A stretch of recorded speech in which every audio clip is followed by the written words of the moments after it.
सिखा लेती हूँ लॉ का।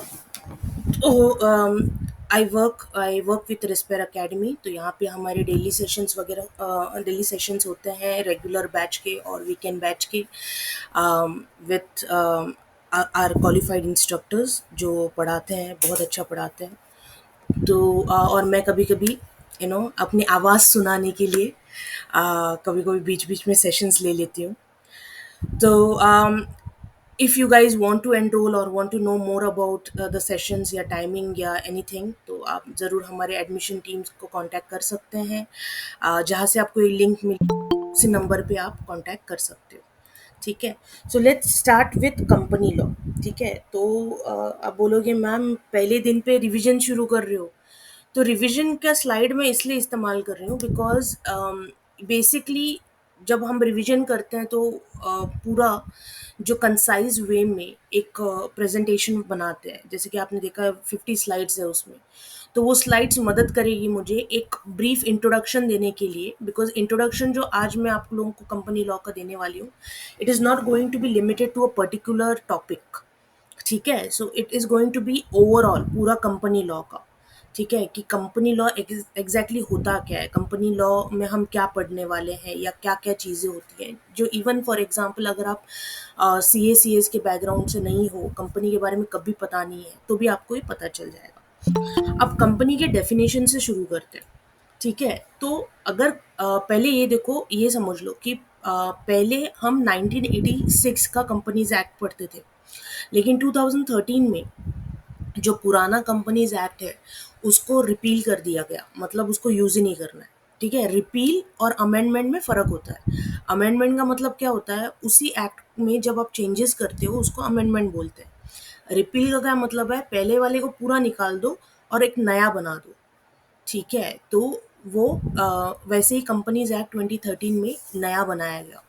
तो उसके डेफिनेशन में अगर आप कंपनी का डेफिनेशन देखोगे तो बहुत ही सिंपल तरीके से इतना ही लिखा है कि कंपनी वो मतलब कंपनी को हम वो कंपनी मानेंगे जो कंपनीज एक्ट 2013 में रजिस्टर्ड है, या उसके पहले 2013 के पहले ऐसे किसी सिमिलर एक्ट में रजिस्टर्ड थी।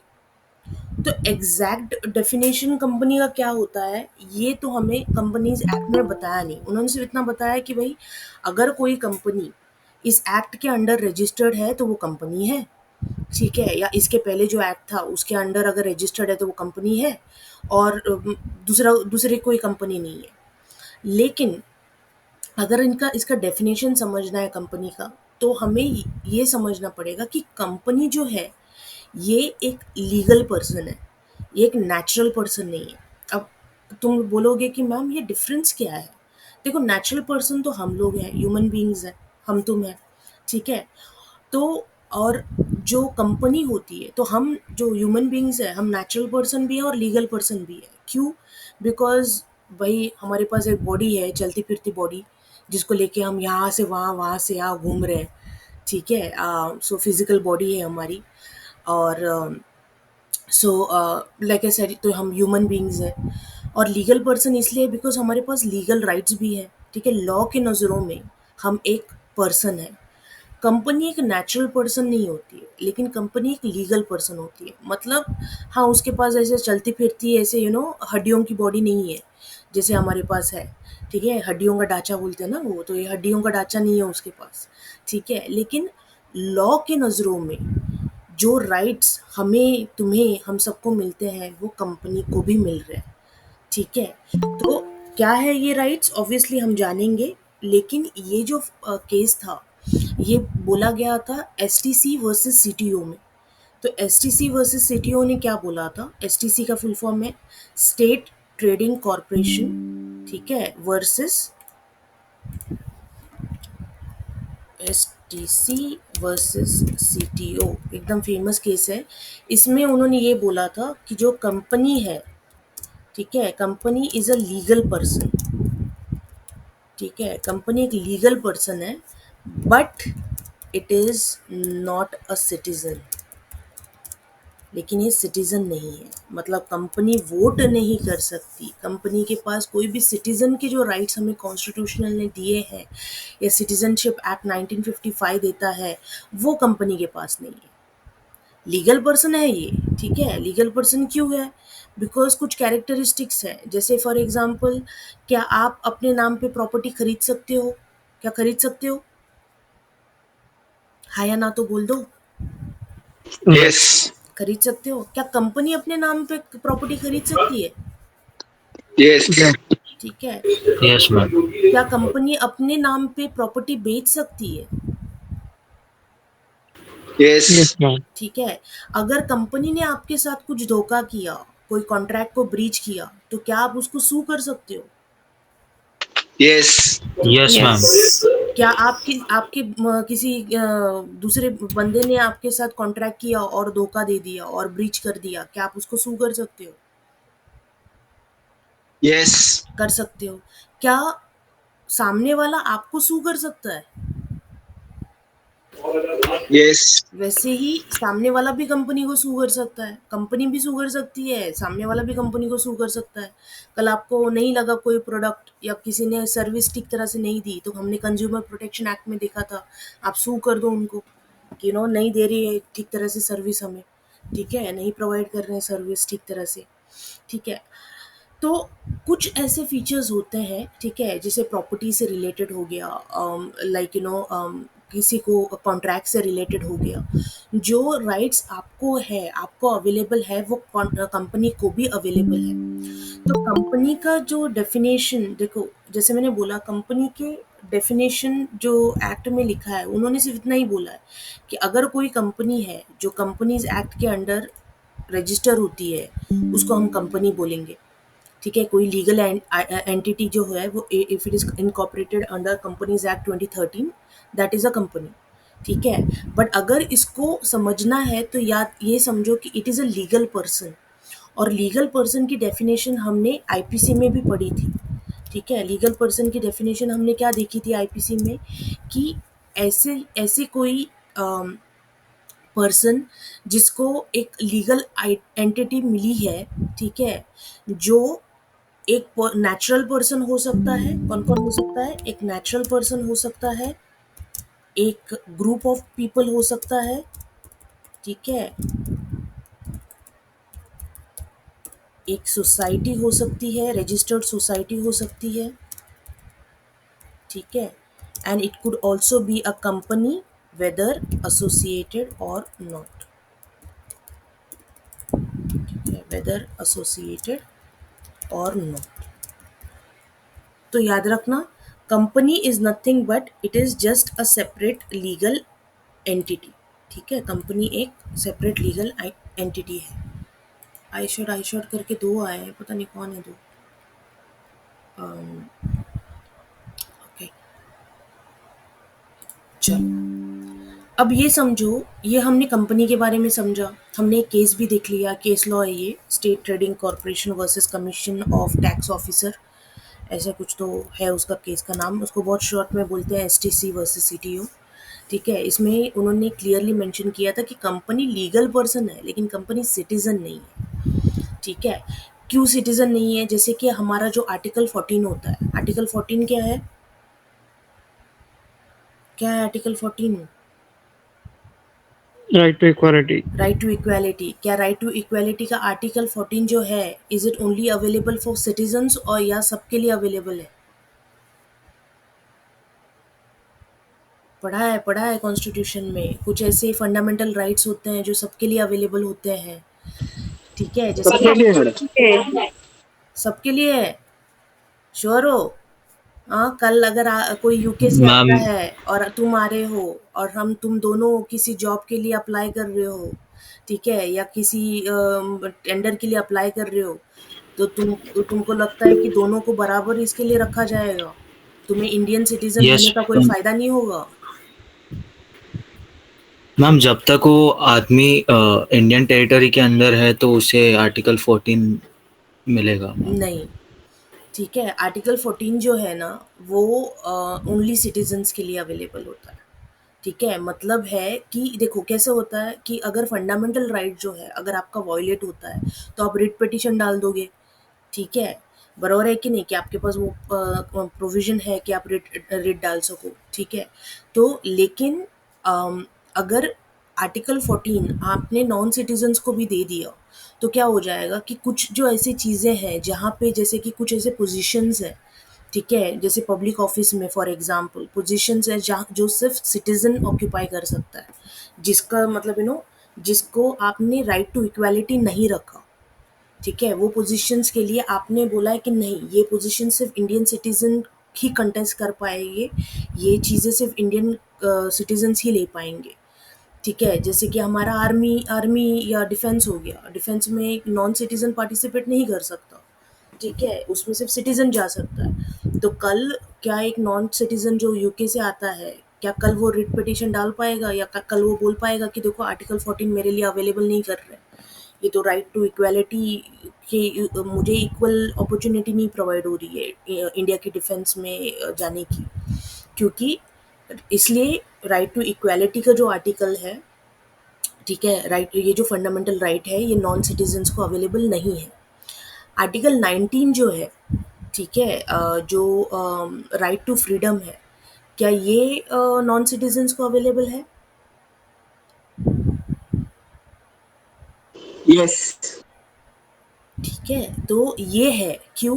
बिकॉज फ्रीडम जो होता है, अगर एक बंदा आता है इंडिया में, ठीक है, तो उसकी मर्जी है कि वो इंडिया में कहाँ चाहे वहाँ घूमे, जो मतलब फॉर एग्जांपल जो भी उसको बोलना चाहे वो बोले, जहाँ पे रहना चाहे वो रह सकता है, एक पीसफुल असेंबली में भाग ले सकता है, एक एसोसिएशन फॉर्म कर सकता है, तो obviously subjected to the same restriction जो हम पे लगे हैं वो सेम रिस्ट्रिक्शन उस पे भी लगेंगे, बट ये आर्टिकल उसको मिलेगा। कि आर्टिकल 2021 ये जो 2 आर्टिकल हैं, ठीक है, क्या ये अवेलेबल होते हैं नॉन सिटीजन्स को?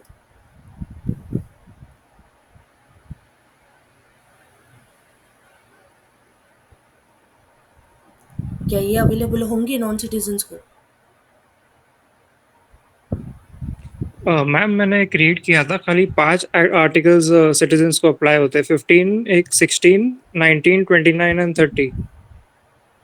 15-16 मेनली वही तो बात है ना कि 15-16 ये एक्चुअली इक्वालिटी के ऊपर बेस्ड होता है, ठीक है, तो आर्टिकल 15 जो है वो क्या बोलता है कि आप ये नहीं करोगे, आप what you say, like for example you cannot discriminate on the basis of age, gender, place, sex, religion, उससे डिफ्रेंशिएट नहीं करोगे, ठीक है, लेकिन जैसे मैंने आपको बोला कि ये जो मतलब ये इक्वालिटी के ही सारे आर्टिकल्स हैं ये, ठीक है, तो ऑब्वियसली ठीक है, हम ऐसे पकड़ सकते हैं कि जो आर्टिकल 14 है, जो प्रॉपर 14 है, उसको हम ले सकते हैं कि ठीक है चलो इसको सिटीजन्स के लिए ये अप्लाई होगा, बिकॉज ऑब्वियसली फॉर एग्जांपल आपको भी कोई मार नहीं सकता अगर आप बाहर से आते हो, तो आप भी अगर आप भी खून करते हो तो आप भी इक्वालिटी के अंडर आते हो कि आप भी सेम कोर्ट में जाओगे।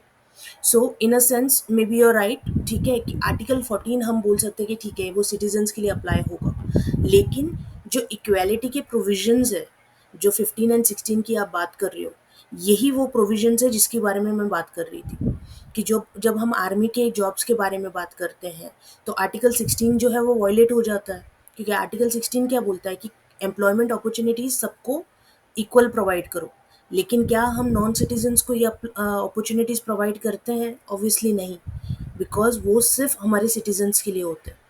सो may be in terms of equality का जो आर्टिकल है, सो वो आर्टिकल 14 शायद उनको अवेलेबल है, ठीक है, and that in that sense you are right, but जो इक्वालिटी के ये दो आर्टिकल्स है, ये दो प्रोविजंस है 15 एंड 16 के, जहाँ पे लिखा है कि हम भेदभाव नहीं करेंगे, तो उसमें वो लोग नहीं आते, ठीक है, कल अगर वो लोग फॉर एग्जांपल मैं इसलिए यही बता रही हूँ गाइज बिकॉज कंपनी एक नॉन सिटीजन आती है, तो कंपनी भी जब कंपनी के साथ भी अगर आर्टिकल 15 और 16 का इस्तेमाल नहीं होगा, ठीक है, आर्टिकल 15 एंड 16 के हिसाब से अगर उनको लगा कि जो मुझे हमें ये राइट नहीं मिले, हमें इक्वल अपॉर्चुनिटी नहीं मिला किसी चीज़ में, तो company will not be able to contest, company कोई केस नहीं डाल पाएगी, ठीक है, बिकॉज ये जो इक्वल अपॉर्चुनिटी की बात आती है ये कंपनी के लिए वैलिड नहीं होगी, because company is not a citizen,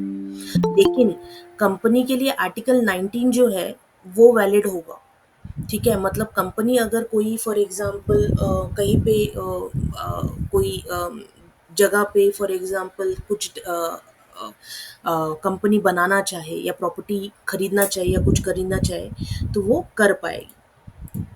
ठीक है, सो यू आर राइट। कौन था जो बोले? तो you are right in, Akash. Yes Akash, तो you are right in that sense.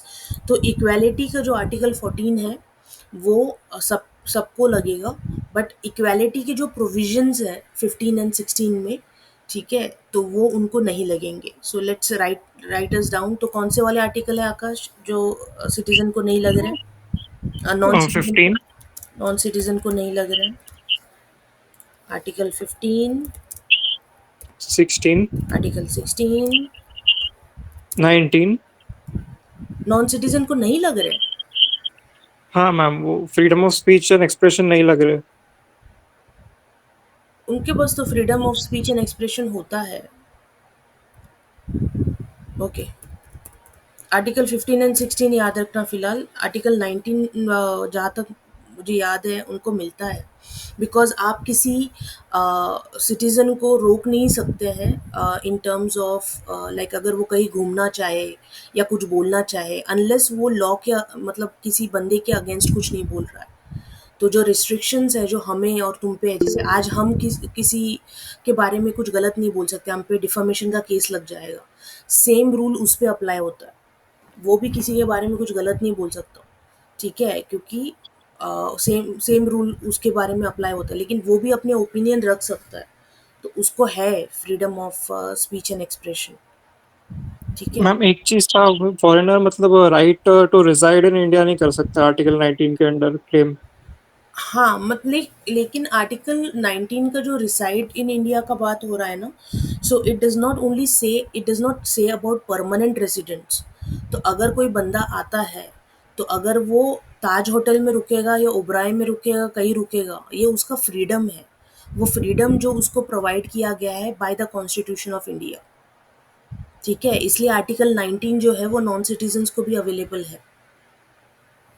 ठीक है, तो you cannot decide, you cannot restrict someone's freedom of moving around और staying in a particular place. ठीक है, जैसे कि आपको बताया नहीं जाता, कोई नहीं बताता कि अरे आपको पुणे में ही रहना है, कि आपको दिल्ली में रहना है, कि आपको बैंगलोर में रहना है। कोई जब आपको नहीं रोक सकता तो कोई उनको भी नहीं रोक सकता। ठीक है, सो आर्टिकल 19 जो होता है वो उनको अवेलेबल है। ठीक है, आर्टिकल 19 इसमें नहीं आता। ठीक है, आर्टिकल 15 और 16 आता है जो नॉन सिटीजन्स को नॉट अवेलेबल, तो ये अवेलेबल नहीं होता उनको। ठीक है, और नॉट आर्टिकल 29 और 30। हाँ, वो जो माइनॉरिटीज़ के होते हैं ना वो नहीं आते उनको। तो माइनॉरिटीज़ की जो प्रोविजंस है, ठीक है, वो उनको अवेलेबल नहीं है। ठीक है, अच्छा, what is the golden triangle of fundamental rights? Golden article triangle, 14, 19, 21। Okay, very good. याद रखना गाइज, अगर कोई जुडिशरी के लिए जा रहा है तो ये बहुत इम्पोर्टेंट होता है। And I still remember I met one of my seniors, जब मतलब मैं गई थी एक बार एक जगह पे, तो मैंने से वैसे बोलते बोलते मतलब ऐसे पूछ लिया, हमारा ऐसे डिस्कशन चल रहा था और उनको ये नहीं पता था, विच शॉक्ड मी अ लॉट। ठीक है, तो ये पता होना चाहिए आपको। ठीक है, तो दिस आर द 3 आर्टिकल्स तुम्हारे जो गोल्डन ट्रायंगल होता है, 14, 19 एंड 21। Very good. तो कंपनी के बारे में हमने जान लिया। अब टाइप्स ऑफ कंपनी समझ लो। टाइप्स ऑफ कंपनी क्या होता है? अब डिपेंड कि यार आप कंपनी को कैसे बांट रहे हो। अगर आप बोल रहे हो कि भाई नंबर के हिसाब से बांटेंगे, ठीक है, बेस्ड ऑन द नंबर, तो हम उसको प्राइवेट या पब्लिक के हिसाब से हम बांट सकते हैं। अगर वो प्राइवेट कंपनी है so it is going to be private limited, और अगर पब्लिक कंपनी है तो पब्लिक कंपनी को हम पब्लिक लिमिटेड कभी नहीं बोलते। ठीक है, ये समझ लेना, ये नाम में ये जानना बहुत ज़रूरी है। जब प्राइवेट कंपनी होती है उसके आगे, नाम के आगे प्राइवेट लिमिटेड लिखना ज़रूरी होता है। आप आगे पढ़ोगे कि अगर डायरेक्टर नाम के आगे प्राइवेट लिमिटेड नहीं लिखता, ठीक है, तो ऑब्वियसली कि उसमें क्या हो जाता है कि they have to bear the consequences, ठीक है। And guys, name is of a company does not have to be कि उसका जो ट्रेड नेम है, ट्रेड नेम अलग हो सकता है, ठीक है। जैसे बायजूस एक ट्रेड नेम है, ठीक है। और कौन सा है तुम्हारा, कोई भी हो, लाइक लॉ सीको हो गया, या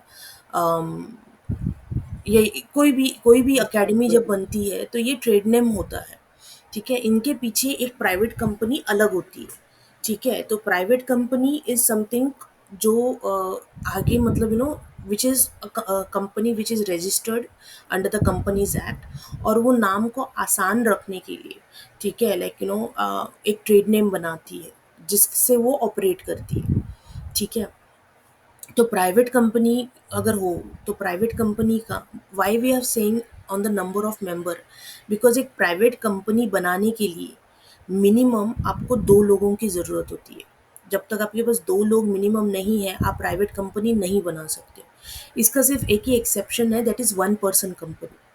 अगर आप होल एंड सोल हो, ठीक है, आप ही हो, करता धरता सब आप ही हो, ठीक है, कंपनी के, तो 1 पर्सन कंपनी आप बना सकते हो, प्रोवाइडेड कि जब आप ये बना रहे हो तो आप किसी को नॉमिनी बना के जा रहे हो, ठीक है। किसी एक बंदे को नॉमिनी बना रहे हो कि हाँ, अगर मुझे कुछ भी होता है, in the event if something happens to me, तो ये बंदा जो है वो ये कंपनी चलाएगा, ठीक है। बिकॉज कंपनी, याद रखना, कंपनी जो है वो कभी बंद नहीं होती है, ठीक है। Company can not die, it is a legal person, it is not a natural person. Natural person में आप और मैं, हम क्या, हम मर सकते हैं, ठीक है, लेकिन कंपनी मरती नहीं है कभी।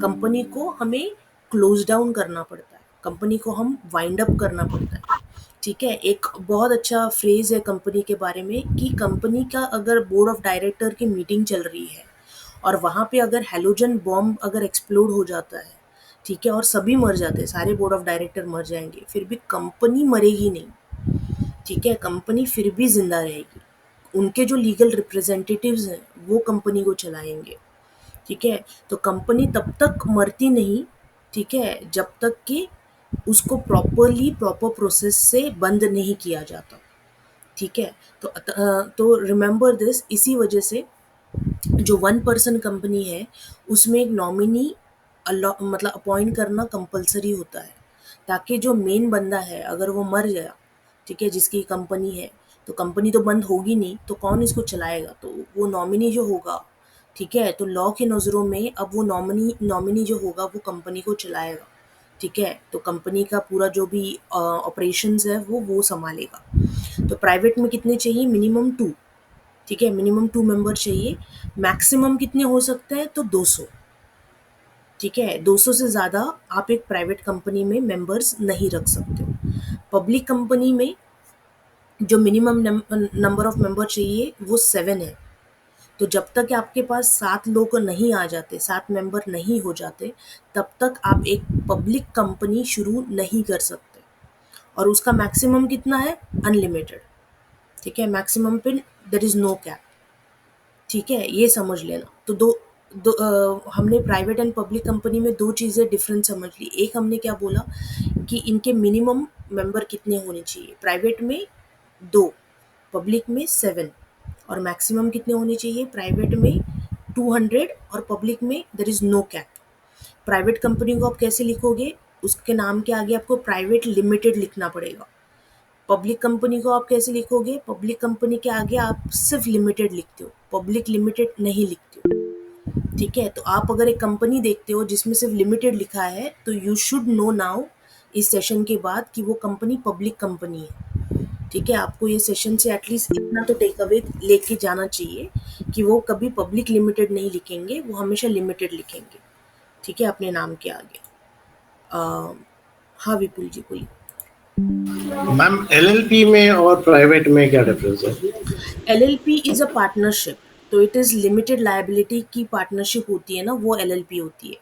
पार्टनरशिप अलग होती है और प्राइवेट कंपनी अलग होती है। पार्टनरशिप जब 4-5 पार्टनर जो है, ठीक है, या 2 पार्टनर जब मिलके एक फर्म शुरू करते हैं, ये पार्टनरशिप होती है, ठीक है, वेरएज़ कंपनी ऐसा नहीं होता। कंपनी प्रॉपर्ली रजिस्टर की जाती है कंपनीज एक्ट के अंडर।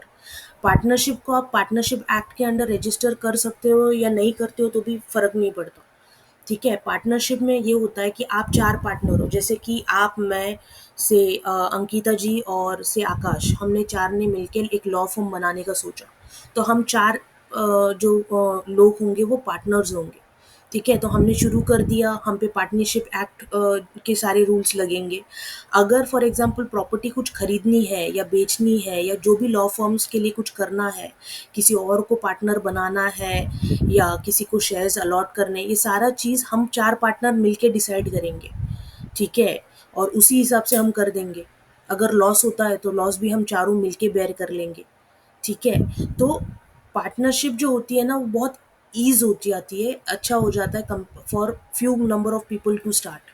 तो बहुत लोग क्या करते हैं कि पहले पार्टनरशिप फर्म बनाते हैं, लेकिन पार्टनरशिप फर्म की जो मैक्सिमम कैपेसिटी होती है वो 20 पार्टनर्स की होती है। ठीक है, बैंक्स के लिए 10 पार्टनर्स की होती है। तो जब आपको ज़्यादा लोग लेने हो, ज़्यादा पार्टनर करने हो, तो आपको उसको प्राइवेट कंपनी में चेंज करना ही पड़ता है। ठीक है, लेकिन इनिशियली क्योंकि प्रोसेस बहुत सिंपल होता है, ज़्यादा डिफ़िकल्ट नहीं होता, मोस्ट ऑफ द पीपल वो लोग क्या करते हैं, पहले पार्टनरशिप के लिए जाते हैं कि पहले पार्टनरशिप फर्म ओपन करेंगे, फिर पार्टनरशिप फर्म से हम चलाएँगे। ऑलमोस्ट जो प्रोविज़न्स आपको मिलते हैं वो सेम होता है। ठीक है, लेकिन पार्टनरशिप फर्म में जो सारे लायबिलिटीज़ आ जाती है, ठीक है, और पार्टनरशिप फर्म में ये भी होता है कि चारों पार्टनर अगर मर गए तो पार्टनरशिप फर्म बंद हो जाएगी। ठीक है, जैसे मैंने अभी क्या बोला कि चारों चारों अगर बोर्ड ऑफ डायरेक्टर मर गए तो भी प्राइवेट कंपनी बंद नहीं होगी जब तक उसको ऑफिशियली आप वाइंड अप नहीं कर देते हो, उसको बंद नहीं करते हो। लेकिन पार्टनरशिप में ऐसा नहीं होगा। चारों पार्टनर मर गए तो खत्म। ठीक है, चारों भी नहीं, अगर उसमें से एक पार्टनर भी अगर मर जाता है तो पार्टनरशिप फर्म बंद हो जाएगी। अगर उसमें से एक पार्टनर इंसॉल्वेंट हो जाता है, बैंकरप्ट हो जाता है, तो भी पार्टनरशिप फर्म बंद हो जाएगी। कंपनी में ऐसा नहीं होता। कंपनी में इंडिविजुअल मेंबर के इसके ऊपर कंपनी डिपेंड नहीं होती है। ठीक है, सो उन दोनों के प्रोज एंड कॉन्स है। ठीक है, इट डिपेंड्स ऑन दोनों के सॉरी मैम, दोनों के रेगुलेशंस डिफरेंट है क्या? मतलब हाँ, आरओसी में दोनों दोनों अलग एलएलपी है, को अलग है। रजिस्टर करने की जरूरत नहीं है। हाँ, अलग-अलग ये होते मुझे हैं सर। क्योंकि company will be companies act 2013 के अंडर गवर्न होती है। ठीक है, सारे रूल जो कंपनीज़ एक्ट 2013 के हैं वो कंपनी को लगता है। व्हेरेज़ पार्टनरशिप जो बनती है वो पार्टनरशिप एक्ट के अंडर गवर्न होती है। तो सारे रूल्स एंड रेगुलेशंस वो पार्टनरशिप एक्ट के लेते हैं। एक और चीज़ जो थी, जो पार्टनरशिप एलएलपी आने से पहले थी, पहले क्या था, पार्टनरशिप एक्ट ने ये बोला था कि जो पार्टनर्स होंगे ना, उनको पूरी की पूरी रिस्पॉन्सिबिलिटी लेनी पड़ेगी। मतलब उनकी लायबिलिटी जो होगी वो अनलिमिटेड थी। मतलब से फॉर एग्जांपल एक पार्टनरशिप फर्म है, हम चारों ने ओपन किया है। ठीक है, आकाश जी 10 करोड़ का गफला करके निकल गए। ठीक है, तो चले गए, अब जाके मस्त में यूके में बैठे हैं, आराम से खा पी रहे हैं। तो ये जो 10 करोड़ का नुकसान हुआ है क्लाइंट का, वो मुझे, अंकिता जी को और विपुल जी को मिलके भरना पड़ेगा। तो लायबिलिटी अनलिमिटेड थी। ठीक है, पार्टनरशिप में। इसलिए लोग मोस्टली प्राइवेट कंपनी में जाना चाहते थे या पब्लिक कंपनी में, सो दैट वहाँ पे लायबिलिटी जो होती है ना, एटलीस्ट आपका घर बार तो नहीं बिकेगा ना। पार्टनरशिप में तो घर बार भी बिक रहा था कि जो भी है, मतलब पार्टनर्स को मिलके, because that is what the agreement is, कि जो भी कुछ करेगा, अगर एक पार्टनर भी अगर कुछ रॉन्ग करता है या कुछ भी मतलब झोलम जाल करता है, तो बाकी पार्टनर्स मिलके उनको मतलब वो लायबिलिटी लेनी पड़ेगी अपने सर के ऊपर। एलएलपी एक kind of, it was a very good thing that came in terms of partnership. क्योंकि एलएलपी ने क्या कर दिया, उन्होंने बोला कि जो पार्टनरशिप के प्रोविजंस है वो हम वैसे के वैसे ही रखेंगे, बस हम जो लायबिलिटी है ना उसको लिमिटेड कर देंगे। मतलब पार्टनर्स पहले से ही अपना अपना लायबिलिटी को तय कर लेंगे कि जैसे कि अगर हम चार पार्टनर हैं, तो हमारा अगर 25-25% की सपोज फॉर एग्जांपल लायबिलिटी मतलब बनती है, तो अगर सपोज एक पार्टनरशिप फर्म का जो वैल्यू है वो अगर 10 करोड़ की है, तो मतलब मेरी रिस्पॉन्सिबिलिटी या मेरी लायबिलिटी सिर्फ 2.5 करोड़ की होगी, इसके ऊपर मेरी नहीं होगी। ठीक है, या जो भी है एक्स वाई जेड, जो भी मतलब उन्होंने तय किया हो पार्टनरशिप एक्ट के अंदर। तो इससे क्या हो जाएगा कि जो पार्टनरशिप फर्म बनेगी, कल अगर कोई भी पार्टनर कुछ भी ज़्यादा कर देता है तो पार्टनरशिप फर्म जो है वो ये सारे पैसे वगैरह देखेगी और मतलब वहाँ पे लिखा होगा कि ये जो पार्टनरशिप फर्म है ये इससे ज़्यादा लायबिलिटी ले नहीं सकती।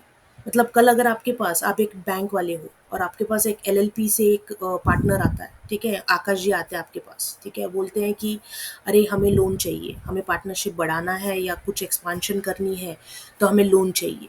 तो तुम क्या करते हो, तुम उनकी लायबिलिटी देखते हो पहले कि हर एक पार्टनरशिप पार्टनर वाले ने कितना, मतलब कितना टोटल इनका कितना है।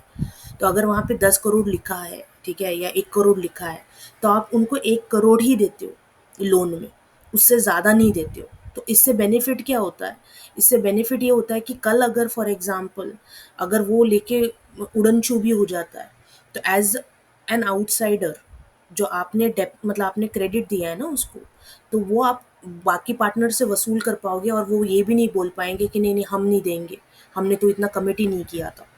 ठीक है, so LLP is a step in front of partnership. तो पहले से पार्टनरशिप हुआ करती थी अनलिमिटेड लायबिलिटी के साथ, अभी उन्होंने लायबिलिटी को लिमिटेड कर दी है। लिमिटेड का मतलब ही ये होता है कि जो पार्टनर्स होते हैं ना वो डिसाइड करते हैं, वो पहले से ही बता देते हैं कि भाई कितना होगा, कितना हम दे सकते हैं, ठीक है, कितना कितना हमारा हमारा कितना होगा, ये पहले से ही डिसाइडेड होता है। Private company and public company में तो आपको पहले से ही डिक्लेयर करना होता है, ठीक है, every company has to declare the liability, इसलिए हम लिमिटेड लगाते हैं ना उस नाम के आगे। लिमिटेड का मतलब ही होता है कि भाई ये बंदा, ये जो कंपनी है इसकी लाइबिलिटी लिमिटेड है, ठीक है, मतलब इसने ऑलरेडी तय करके रखा है भाई कि इतना ही अमाउंट जो होगा उसकी भरपाई हम कर पाएंगे, ठीक है। सो कंपनी में तो ये कंपलसरी होता है, जब आप कंपनी फॉर्म कर रहे हो कि आपको वो बताना होता है। पार्टनरशिप में पहले अनलिमिटेड हुआ करती थी, ठीक है, अभी एलएलपी के आने के बाद उन्होंने वो पार्टनरशिप लिमिटेड कर दी है। तो बस अब अलग अलग प्रोविजंस हैं, ठीक है, अगर आपको मेंबर्स ज़्यादा चाहिए, पार्टनर्स बनाने हैं, सिर्फ पार्टनर्स में इक्वल शेयर देना है, या आपको एक कंपनी का, क्योंकि कंपनी को आपको इनकॉर्पोरेट करना पड़ेगा, ठीक है, company has to be incorporated.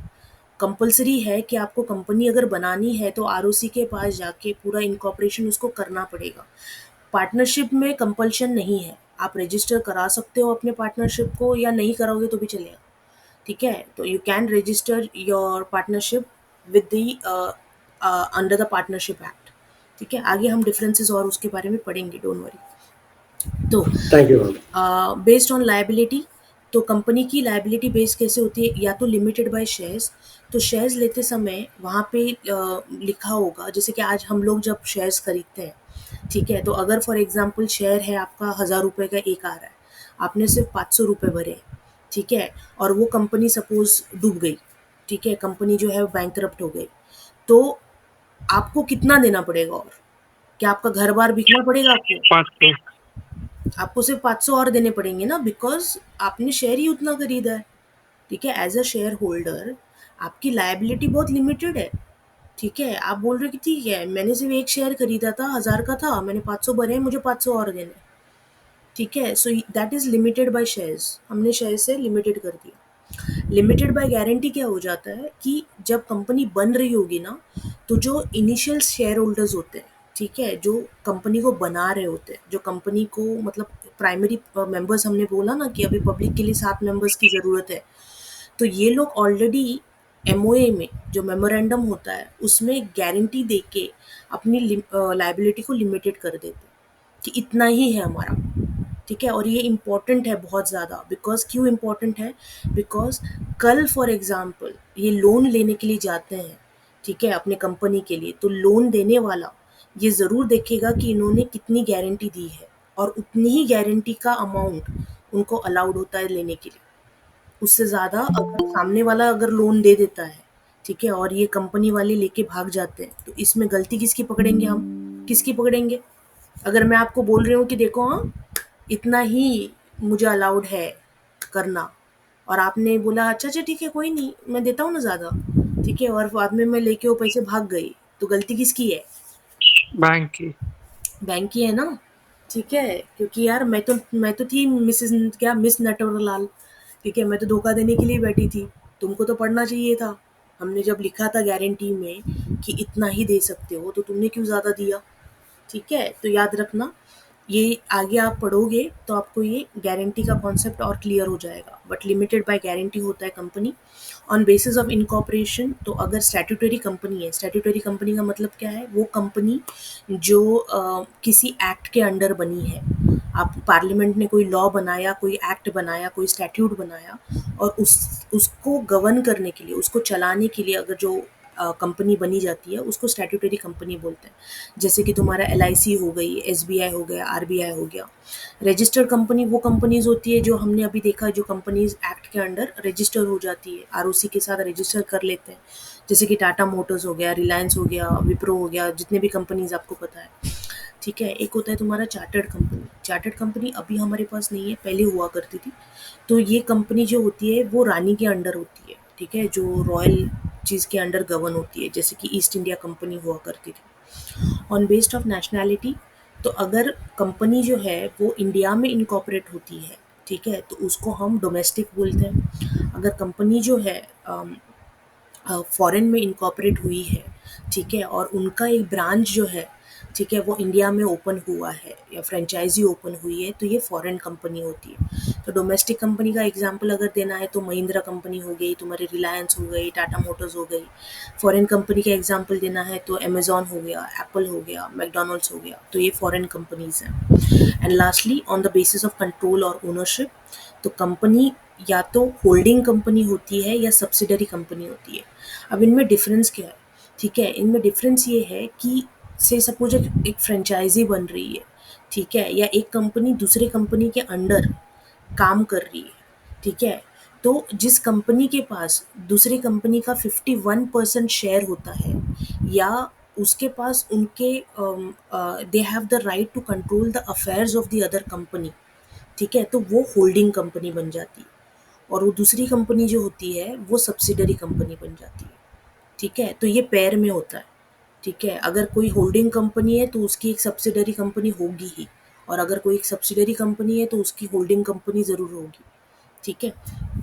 फिर गवर्नमेंट कंपनीज होते हैं। गवर्नमेंट कंपनीज होते हैं जिनके सारे शेयर्स या जिनका जो कंट्रोल्स होता है या अफेयर जो होते हैं, they are controlled by the central government, ठीक है। जैसे कि तुम्हारा भेल हो गया, ठीक है, भारत हैवी इलेक्ट्रिक लिमिटेड, या सेल हो गया, स्टील अथॉरिटी ऑफ इंडिया, ये सारी गवर्नमेंट कंपनीज है। And lastly, so it could be one person company. जैसे हमने बोला कि हो सकता है कि कोई एक ही बंदा है जो क्या करेगा, कंपनी ओपन करेगा, लाइक इनकॉर्पोरेट करेगा और उसको ऑपरेट भी करेगा। वन पर्सन कंपनी के लिए हमने क्या बोला कि अगर कोई वन पर्सन चला रहा है तो वो चला सकता है, लेकिन कंपलसरी क्या है, उसको क्या करना पड़ेगा, क्या करना पड़ेगा, नॉमिनी नॉमिनी अपॉइंट रखना करना पड़ेगा। पड़ेगा। वेरी गुड, नॉमिनी अपॉइंट करना पड़ेगा। और नॉमिनी कहाँ पे अपॉइंट करते हैं ना, ये हम थोड़ी देर में समझेंगे। तो what are the characteristics of a company, ठीक है। और गाइज, ये जो टाइप्स ऑफ कंपनी है, ये काइंड ऑफ 6 मार्क के लिए क्वेश्चन आता है कि कंपनी क्या होती है, टाइप्स ऑफ कंपनी बताओ। एंड मोस्टली अगर 13 मार्क के लिए क्वेश्चन आएगा तो वो पूरा आता है कि कंपनी क्या होती है, टाइप्स ऑफ कंपनीज बताओ, एंड कंपनीज के कैरेक्टरिस्टिक्स बताओ। क्यों कंपनी जो है एक नेचुरल पर्सन नहीं है, एक लीगल पर्सन है in the eyes of law, ठीक है। Why is it a person in the eyes of law, तो वो हम अभी देखेंगे कि why is it a person in the eyes of law, ठीक है। तो सबसे पहले जो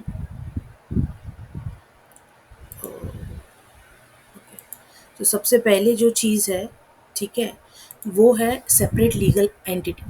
ये समझना बहुत ज़रूरी है, ठीक है, क्योंकि इसमें 2 केसेस भी आते हैं। अब कैसा होता है ना, जैसे फॉर एग्जांपल विपुल जी है, ठीक है, तो विपुल जी ने अपनी एक कंपनी शुरू कर दी, ठीक है। वो चला रहे हैं, अपनी फैमिली उनकी चला रही है, उनकी बीवी बच्चे वो लोग मिलके ही, मतलब वो नहीं था कोई तो सीरियल आती थी उनका, क्या कौन सा था वो, वीरानी परिवार। तो वो वीरानी परिवार ही है जो पूरा कंपनी चला रहा है, बेटे, बेटे के बेटे, फिर पता नहीं बहुए, फिर कोई और, ऐसा मिलके ही पूरा चला रहे हैं, ठीक है। तो अब सपोज ऐसी एक कंपनी है कोई, ठीक है, जो चल रही है, और उस कंपनी में सपोज फॉर एग्जांपल अगर कोई भी लाइक कोई भी अगर से नुकसान हो जाता है, ठीक है, तो क्या इस नुकसान के लिए, क्या उस बंदे को उस नुकसान की भरपाई करने के लिए क्या अपना पूरा, जस्ट बिकॉज उनकी फैमिली उसको चला रही थी, क्या उसको पूरा अपना घर बार बेचना पड़ेगा? तो ऑब्वियसली नॉट। ठीक है, सेपरेट लीगल एंटिटी का मतलब ही होता है कि तुम अलग, तुम्हारी कंपनी अलग। तुम अगर किसी से कर्जा लेते हो तो वो पर्सनल कर्जा ले रहे हो। अगर तुमने कंपनी को इनकॉर्पोरेट कर दिया है और वो अगर कहीं से कर्जा ले रही है, तो ये कर्जा वो कंपनी और कंपनी के जितने भी मेंबर्स है या शेयर होल्डर्स है वो मिलके उसको वापस करेंगे। ये तुम पे पर्सनली नहीं आएगा, तुम्हारी फैमिली पे पर्सनली नहीं आएगा। इसको समझने के लिए, ठीक है, तो इसको कॉर्पोरेट व्हील बोलते हैं। क्या बोलते हैं? Corporate wheel. ठीक है, तो कॉर्पोरेट व्हील में समझना what you mean by corporate wheel. किसी ने अगर शादी देखी हो, इन क्रिश्चियन शादी अगर किसी ने देखा हो, तो उनका एक गाउन होता है। ठीक है, एक वाइट कलर का गाउन होता है और चेहरे पे ना एक पर्दा पर्दा टाइप होता है। अगर देखा है या पिक्चरों में देखा हो या कहीं और देखा हो, तो वो पर्दा लाइक वो ऊपर करते हैं जब वो आगे मतलब चर्च प्रीस्ट के पास जाते हैं, तो उस चीज़ को व्हील बोलते हैं। ठीक है, तो व्हील का मतलब होता है, कॉर्पोरेट व्हील का मतलब होता है कि एक पर्दा है। ठीक है, something that is separating you. ठीक है, दैट इज द मेन, जिसकी कंपनी है, ठीक है, उसको सेपरेट किया जा रहा है उसके कंपनी से। अब ये केस सालमन वर्सेस सालमन का केस देखो क्या है। केस ये था कि सालमन था, उसकी बीवी और उसके 4 बच्चे, ठीक है, ये मिलके एक कंपनी चला रहे थे। ठीक है, सालमन के कंपनी को जब ग्रो करना था, ठीक है, तो पैसों की ज़रूरत पड़ी। अब सालमन के पास ये पैसे थे, ठीक है, तो सालमन ने क्या किया कि उसने अपने कंपनी को 10,000 पाउंड का कर्जा दे दिया। उसने सोचा कि किसी और से कर्जा लेने से बेहतर है मेरी कंपनी को मैं ही कर्जा दे देता हूँ। ठीक है, तो उसने क्या किया, 10,000 का कर्जा दे दिया। अब उसके बाद क्या हुआ, कुछ टाइम के बाद कंपनी जो है वो लॉसेस में चली गई और बंद करनी पड़ी। और जो कंपनी के जो फंड्स अवेलेबल थे, ठीक है, जो कंपनी मतलब पैसे दे सकती थी, वो 6,000 पाउंड थे। 6,000 पाउंड कंपनी के पास थे जो कंपनी दे सकती थी, मतलब लोगों को।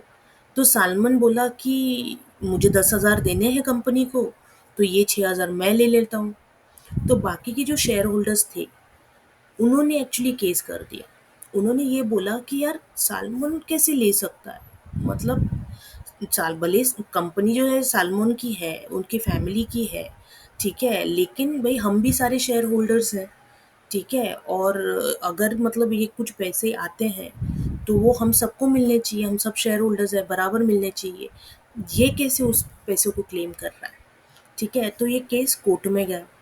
तो कोर्ट ने बोला कि देखो सालमन के यहाँ पे 2 रोल है। ठीक है, क्या 2 रोल है कि एक तो वो शेयर होल्डर है, ठीक है, क्योंकि वो और उसकी फैमिली शेयर होल्डर्स है। ठीक है, कि हाँ कंपनी में जो भी है वो उसका शेयर्स वगैरह है। और सेकंड है कि वो यहाँ पे डिबेंचर होल्डर है। डिबेंचर बेसिकली क्या होता है, जब कोई अगर कुछ कर्जा देता है ना तुम्हें, तो वो एक डिबेंचर इशू करता है। ठीक है, वो कंपनी जो होती है वो डिबेंचर इशू करता है। वो डिबेंचर बेसिकली एक डॉक्यूमेंट होता है जो एक प्रूफ होता है कि हाँ ये कंपनी को मुझे ये पैसे, इतने पैसे लौटाने हैं। ठीक है, तो इसने दिए थे ना 10,000 पाउंड कंपनी को। ठीक है, तो लोग दूसरे शेयर होल्डर बोले यार अपनी ही कंपनी में पैसा लगा रहा है। ठीक है, तो फिर वो डिबेंट मतलब वो उसमें तो उसमें क्या हुआ, इसी की तो कंपनी है।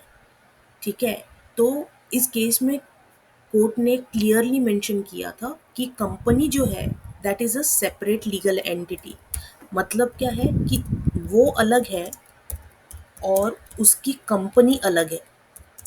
ठीक है, तो वो अलग है और उसकी कंपनी अलग है। तो वो एज अ शेयर होल्डर काम करता है, वो अलग।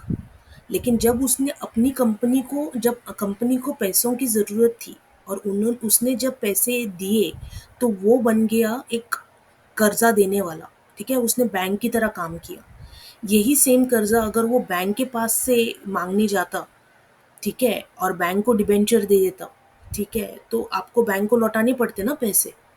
तो अगर आपको बैंक को लौटाने पड़ते पैसे, तो वैसे ही आपको इसको भी लौटाने पड़ेंगे जो 10,000 इसने दिए हैं। बिकॉज वो 10,000 उसने एज अ शेयर होल्डर नहीं दिए, वो 10,000 उसने एज अ क्रेडिटर बन के दिए हैं। और याद है ना, जब हमने मुस्लिम लॉ पढ़ा था तो हमने क्या बोला था कि जब भी किसी का कर्जा लौटाना हो, ठीक है, तो सबसे पहले किसका नंबर आता है? सबसे पहले उस बंदे का नंबर आता है जो जिसके पास सिक्योर डेप्थ हो, ठीक है, जैसे कि ये डिबेंचर होल्डर, ये सिक्योर डेप्थ वाले हैं, ठीक है, डॉक्यूमेंट है ना उसके पास कि हाँ भाई मैंने कर्जा दिया था, ठीक है, वो उसका नंबर सबसे पहले आता है, पहले उनका कर्जा देना होता है। दूसरा नंबर आता है अनसिक्योर डेप्टर का, ठीक है, और फिर तीसरा नंबर आता है शेयर होल्डर्स का, ठीक है। तो पहले जो क्रेडिटर्स हैं जिनके पैसे लिए गए हैं उनके पैसे लौटाने पड़ेंगे, और जब वो क्रेडिटर्स के पैसे लौटाए जाते हैं तब शेयर होल्डर का नंबर आता है। अब इस केस में इनका डिबेंचर होल्डर कितना था? 10,000 पाउंड का था, ठीक है।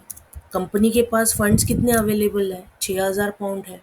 तो पहले इसका कर्जा निकलेगा 10,000 का, और बाकी के पैसे फिर शेयर होल्डर्स में डिवाइड होंगे। जैसे कि अगर कंपनी के पास 15,000 आते, 15,000 पाउंड होते, तो 10,000 पाउंड पहले सैलमोन का डिबेंचर का मतलब डेप्थ निकलता, उसके बाद जो 5,000 बचते उसमें, हाँ, उसमें ये शेयर होल्डर्स अपना हिस्सा मांगने आ सकते थे कि हाँ भाई अभी जो 5,000 है वो हम सब अपने अपने जितने जितने हमारे शेयर्स बनते हैं उस हिसाब से हम डिवाइड करेंगे।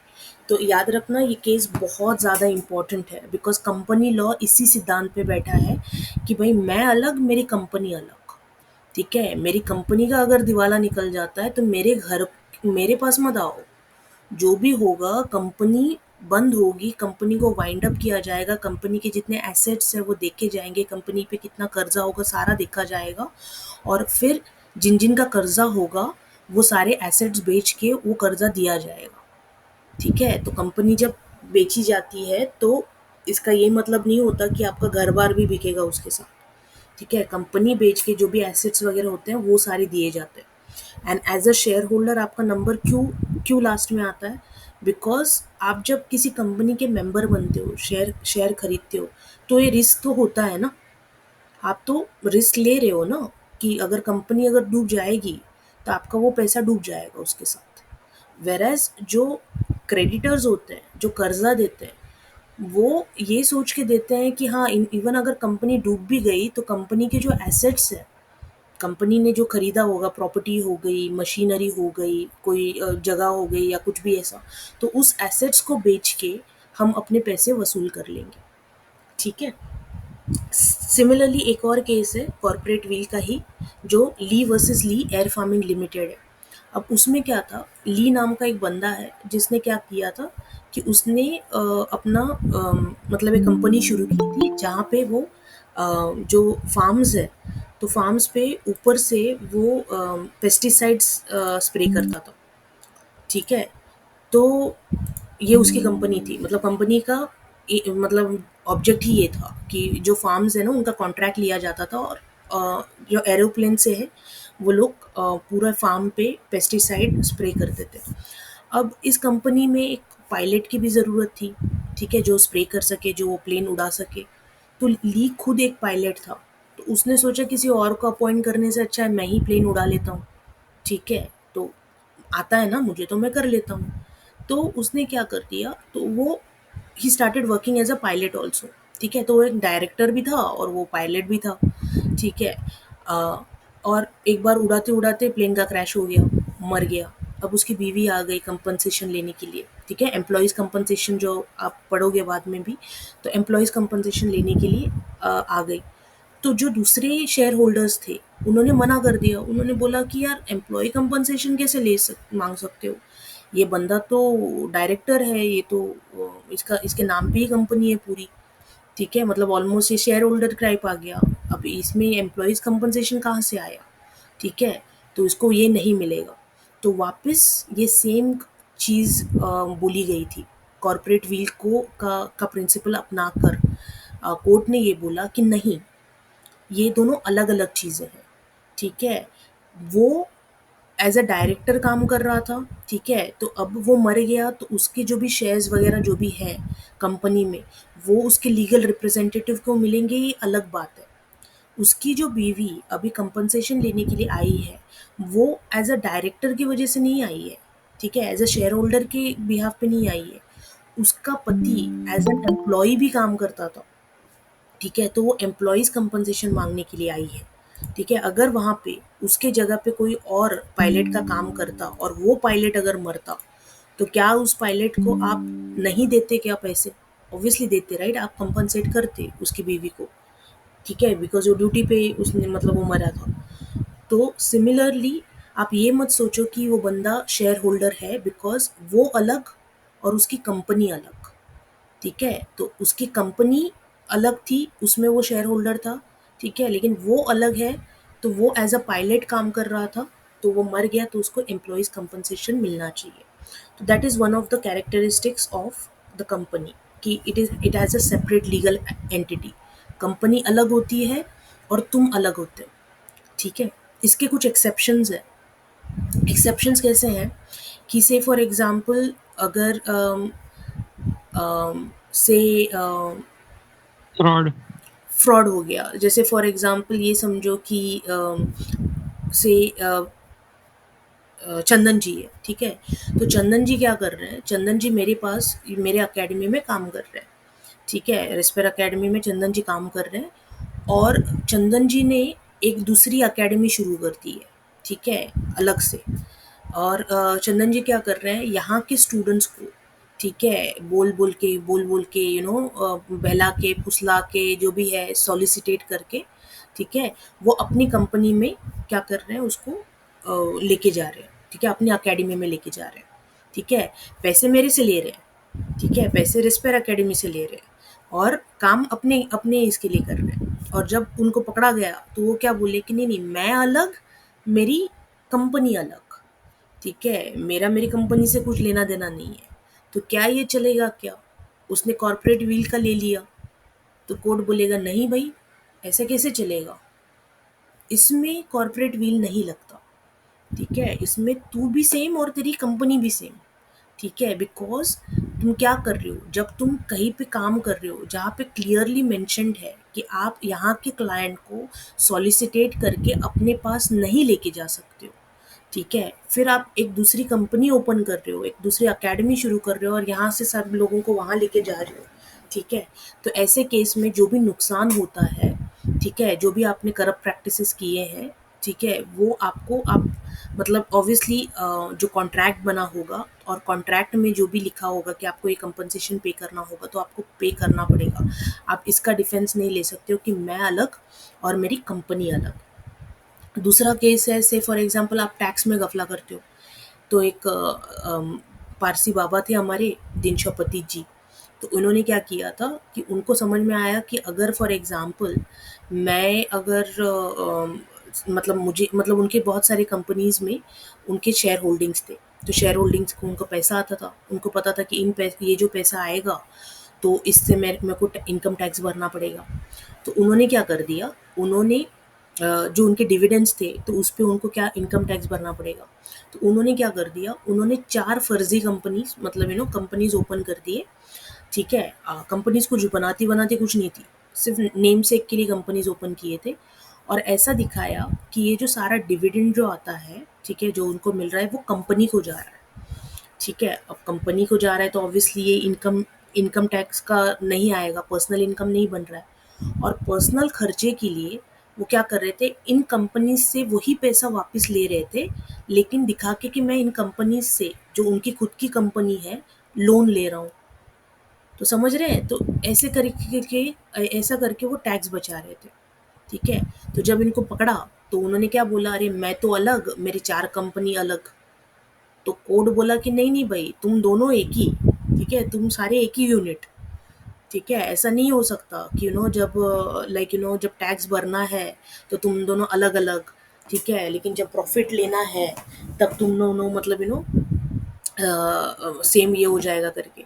तो ऐसा नहीं चलेगा, ठीक है। तो इवेजन ऑफ टैक्सेस में कॉर्पोरेट व्हील नहीं लगता। और कहाँ नहीं लगेगा, अगर फॉर एग्जांपल एनिमी कैरेक्टर बन जाता है, ठीक है। एनिमी कैरेक्टर मतलब सपोज फॉर एग्जांपल अगर एक कंपनी है इंडिया में, ठीक है, और कंपनी का से फॉर एग्जांपल सारे जो शेयर होल्डर्स हैं, ठीक है, कंपनी जर्मन कंपनी है, सारे शेयर होल्डर्स जर्मन वाले ही हैं, ठीक है, तो जर्मन सिटीजन्स है फॉर एग्जांपल। कल अगर इंडिया और जर्मनी के बीच में वॉर आ जाता है, ठीक है, तो नेचुरली इंडिया नहीं चाहेगा कि यहाँ के जो पैसे हैं, इंडिया के जो पैसे हैं वो जर्मनी चले जाएं, ठीक है। तो ऐसे केस में हम क्या कर देखेंगे, ठीक है, ऐसे केस में जो शेयर होल्डर्स हैं और कंपनी जो है वो एक बन जाएंगी। हम ये नहीं बोलेंगे कि नहीं नहीं शेयर होल्डर अलग, मतलब वो लोग अलग और उनकी कंपनी अलग, ठीक है, ऐसे हम नहीं बोलेंगे, हम दोनों को एक साथ कर देंगे, ठीक है। तो वहाँ पे इसको बोलते हैं लिफ्टिंग ऑफ कॉर्पोरेट व्हील। क्या बोलते हैं? लिफ्टिंग ऑफ कॉर्पोरेट व्हील, मतलब कि कॉर्पोरेट जो पर्दा है ना वो अभी हट गया, ठीक है। नॉर्मली पर्दा होता है जब भी आप कंपनी शुरू करते हो, आप अलग होते हो और कंपनी अलग होती है, ठीक है, लेकिन कुछ केसेस में फिर वो लिफ्ट हो जाएगा, ठीक है, जैसे कि ये केसेस हमने आपको बताए। कौन से केसेस? अगर फॉर एग्जांपल आप कोई फ्रॉड कर रहे हो, ठीक है, या टैक्स को बचा रहे हो, या से फॉर एग्जांपल अगर आपकी कंपनी एनिमी कैरेक्टर की बन जाती है, ठीक है, तो ऐसे सारे केसेस में वो कॉर्पोरेट जो विल है वो लिफ्ट हो जाएगा, ठीक है। मैम अगेंस्ट पब्लिक पॉलिसी भी। अगेंस्ट पब्लिक पॉलिसी तो कंपनीज एक्ट में होगा ही नहीं ना, वो तो जाने ही नहीं देगा। ये तो हम सिर्फ बोल रहे हैं कि वो पर्दा कब हटेगा आपके और आपके कंपनी के बीच में, कब आप दोनों एक यूनिट बन जाओगे। अगेंस्ट पब्लिक पॉलिसी अगर हो गई तो कंपनी जो है वो पूरा कंपनी डील करेगी ना, कंपनी को बंद कर देंगे अगर कंपनी पब्लिक पॉलिसी को फॉलो नहीं कर रही है, किसी लॉ को फॉलो नहीं कर रहा है। लेकिन आपका घर बार तो नहीं बंद करेंगे ना, आपके ऊपर तो लायबिलिटी नहीं आएगी ना, लेकिन यहाँ पे आएगी, ठीक है। ये जो 3 केसेस मैंने आपको बताए वहाँ पे आएगी, वहाँ पे जो कंपनी का जो भी होगा ना वो आप दोनों का मिलके होगा, ठीक है। कंपनी का और क्या कैरेक्टरिस्टिक्स होता है? So it is limited, company की लिमिटेड लायबिलिटी होती है। कौन से 2 चीज़ों में लिमिटेड होती है? हमने पिछले स्लाइड में देखा था, it can be limited by bye by क्या? By shares and by guarantee. Very good. It can be limited by shares, मतलब जितने शेयर आप खरीदते हो तो it can be limited by that, and it can be limited by guarantee, मतलब कितनी guarantee आप मेमोरेंडम में लिख के दे रहे हो तो वो भी उसमें रहेगा। परपेचुअल सक्सेशन का मतलब ये होता है कि कंपनी कभी मरती नहीं है। जैसे मैंने आपको हेलोजन बॉम्ब का एग्जांपल दिया था कि सारे बोर्ड ऑफ डायरेक्टर भी मरेंगे तो कंपनी नहीं मरेगी, कंपनी का परपेचुअल सक्सेशन होता है, कोई ना कोई होगा जो उसको टेक ओवर करेगा। जैसे हमारा सिग्नेचर होता है वैसे कंपनी का एक कॉमन सील होती है, जैसे कि हम ट्रांसफ़र कर सकते हैं शेयर्स को, ठीक है, वैसे कंपनी भी ट्रांसफ़र कर सकती है। Just a second, 1 minute guys.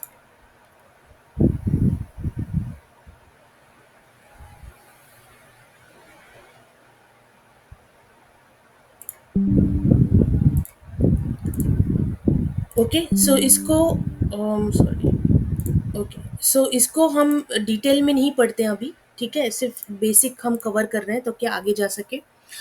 It can B sued, and उसको भी सू कर सकते हैं, ठीक है, वो अपनी खुद की सेपरेट प्रॉपर्टी बना सकता है कंपनी, और कंपनी खुद को मतलब खुद के अफेयर्स को मैनेज करने के लिए कोई फाइनेंस का बंदा, कोई ऑपरेशन का बंदा, ठीक है, इनको प्रोफेशनल मैनेजमेंट रख सकते हैं। तो ये सारे कैरेक्टरिस्टिक्स हो जाते हैं तुम्हारे कंपनी के, ठीक है। अब सबसे इम्पॉर्टेंट जो चीज़ है, एक 6 मार्क का क्वेश्चन आता है कि प्राइवेट एंड पब्लिक कंपनी के बीच में डिफरेंस बताओ।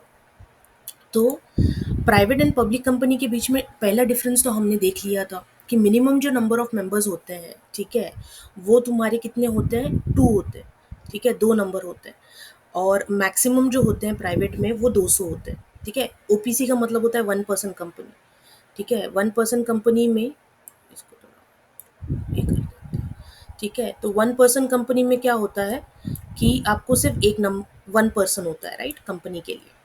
फिर मैक्सिमम पब्लिक में हमने देखा मिनिमम 7 होते हैं, मैक्सिमम अनलिमिटेड होता है। Name of the company private में प्राइवेट लिमिटेड लगाना पड़ता है, पब्लिक में आप सिर्फ लिमिटेड लगाते हो। प्राइवेट कंपनी को आप इमीडिएटली शुरू कर सकते हो, ठीक है, मतलब जैसे कि आपने इनकॉर्पोरेशन का आपको मिल गया, आपने रजिस्टर कर दिया, चलो तुरंत आपने शुरू कर दिया बिजनेस को। पब्लिक कंपनी का ऐसा नहीं होता, आपको रजिस्ट्रार को बताना पड़ता है, ठीक है, इनकॉर्पोरेशन के बाद, कि वो बताएगा आपको, उनको बताना पड़ता है कि इस दिन से हम ये शुरू कर रहे हैं, ठीक है, इस दिन से हम अपने ऑपरेशंस या बिजनेस है वो शुरू कर रहे हैं, ठीक है। तो आपको कमेंसमेंट जो लेटर देगा, ठीक है, सर्टिफिकेट देगा, उसके बाद आप शुरू कर सकते हो। ट्रांसफरेबिलिटी ऑफ शेयर्स प्राइवेट में रिस्ट्रिक्टेड होते हैं, आप प्राइवेट में किसी को भी शेयर्स नहीं बांट सकते हो अपने कंपनी के, ठीक है। वेयर एज पब्लिक में आप पब्लिक इशू निकाल दो, ठीक है। आज जैसे आप विप्रो के शेयर खरीदते हो, रिलायंस के खरीदते हो, जो भी शेयर मार्केट में आप शेयर खरीदते हो, ये सारे शेयर जो कंपनीज जो शेयर मार्केट में होते हैं, ये सारे पब्लिक कंपनीज हैं, इसीलिए आप इतने फ्रीली उनके शेयर्स खरीद सकते हो, बेच सकते हो, ठीक है। तो ट्रांसफरेबिलिटी ऑफ शेयर्स जो है वो फ्रीली होता है। कोरम क्या होता है? कोरम, ये 2 मार्क का क्वेश्चन आता है कि कोरम क्या होता है। तो कोरम होता है minimum numbers of members require for a meeting, ठीक है। से फॉर एग्जांपल अगर मैं अकेला हूँ और अकेला ही मतलब मीटिंग करा रहा हूँ, खुद ही डिसीजन ले रहा हूँ, क्या चलेगा क्या? ऑब्वियसली नहीं। आज अपनी आपकी पार्लियामेंट में भी जब लोकसभा का सेशन होता है, ठीक है, तो हो सकता है कि सारे लोग आ नहीं पाए, सारे एमपीज आ नहीं पाए, लेकिन एक मिनिमम नंबर की ज़रूरत होती है, तभी वो सेशन होता है, राइट। तो इस मिनिमम सेशन को कोरम बोलते हैं। प्राइवेट के लिए वो कोरम होता है 2 मेंबर्स, ठीक है, बिकॉज अगर 2 मेंबर की ही कंपनी है तो भाई 2 लोग तो आने चाहिए ना, तभी तो डिसीजन ले पाओगे किसी चीज़ के ऊपर, ठीक है। तो मिनिमम मेंबर्स कितने हैं प्राइवेट के लिए? Require 2 people. पब्लिक के लिए अलग अलग होता है। अगर आपकी कंपनी 1000 मेंबर की है या उससे कम की है, तो 5 लोग तो कम से कम होने चाहिए एक मीटिंग को सक्सेसफुल होने के लिए, वरना वो मीटिंग नहीं होगी, ठीक है। अगर 1000 से 5000 के बीच में आपके मेंबर्स है तो 15 लोगों की ज़रूरत है वो मीटिंग को होने के लिए, और अगर 5000 से ज़्यादा मेंबर्स है आपकी कंपनी में तो कम से कम मिनिमम 30 लोगों की ज़रूरत है वो मीटिंग होने के लिए। ये जो नंबर है ना, इसको हम कोरम बोलते हैं। अगर कोरम मीट नहीं होता, ठीक है, अगर उतने लोग उस टाइम पे मीटिंग के लिए नहीं आते तो मीटिंग एडजर्न हो जाती है, मीटिंग नहीं हो पाएगी, याद रखना ये बात, ठीक है। और पब्लिक कंपनी में हर साल एनुअल जनरल मीटिंग होनी ज़रूरी होती है, कंपलसरी होती है कि हर साल ये जनरल मीटिंग होगी ही होगी। प्राइवेट में कंपलसरी नहीं होती है, प्राइवेट में तुम्हें करना है तो करो, नहीं करना है तो मत करो, ठीक है, लेकिन पब्लिक में करना ही पड़ता है ये एनुअल जनरल मीटिंग।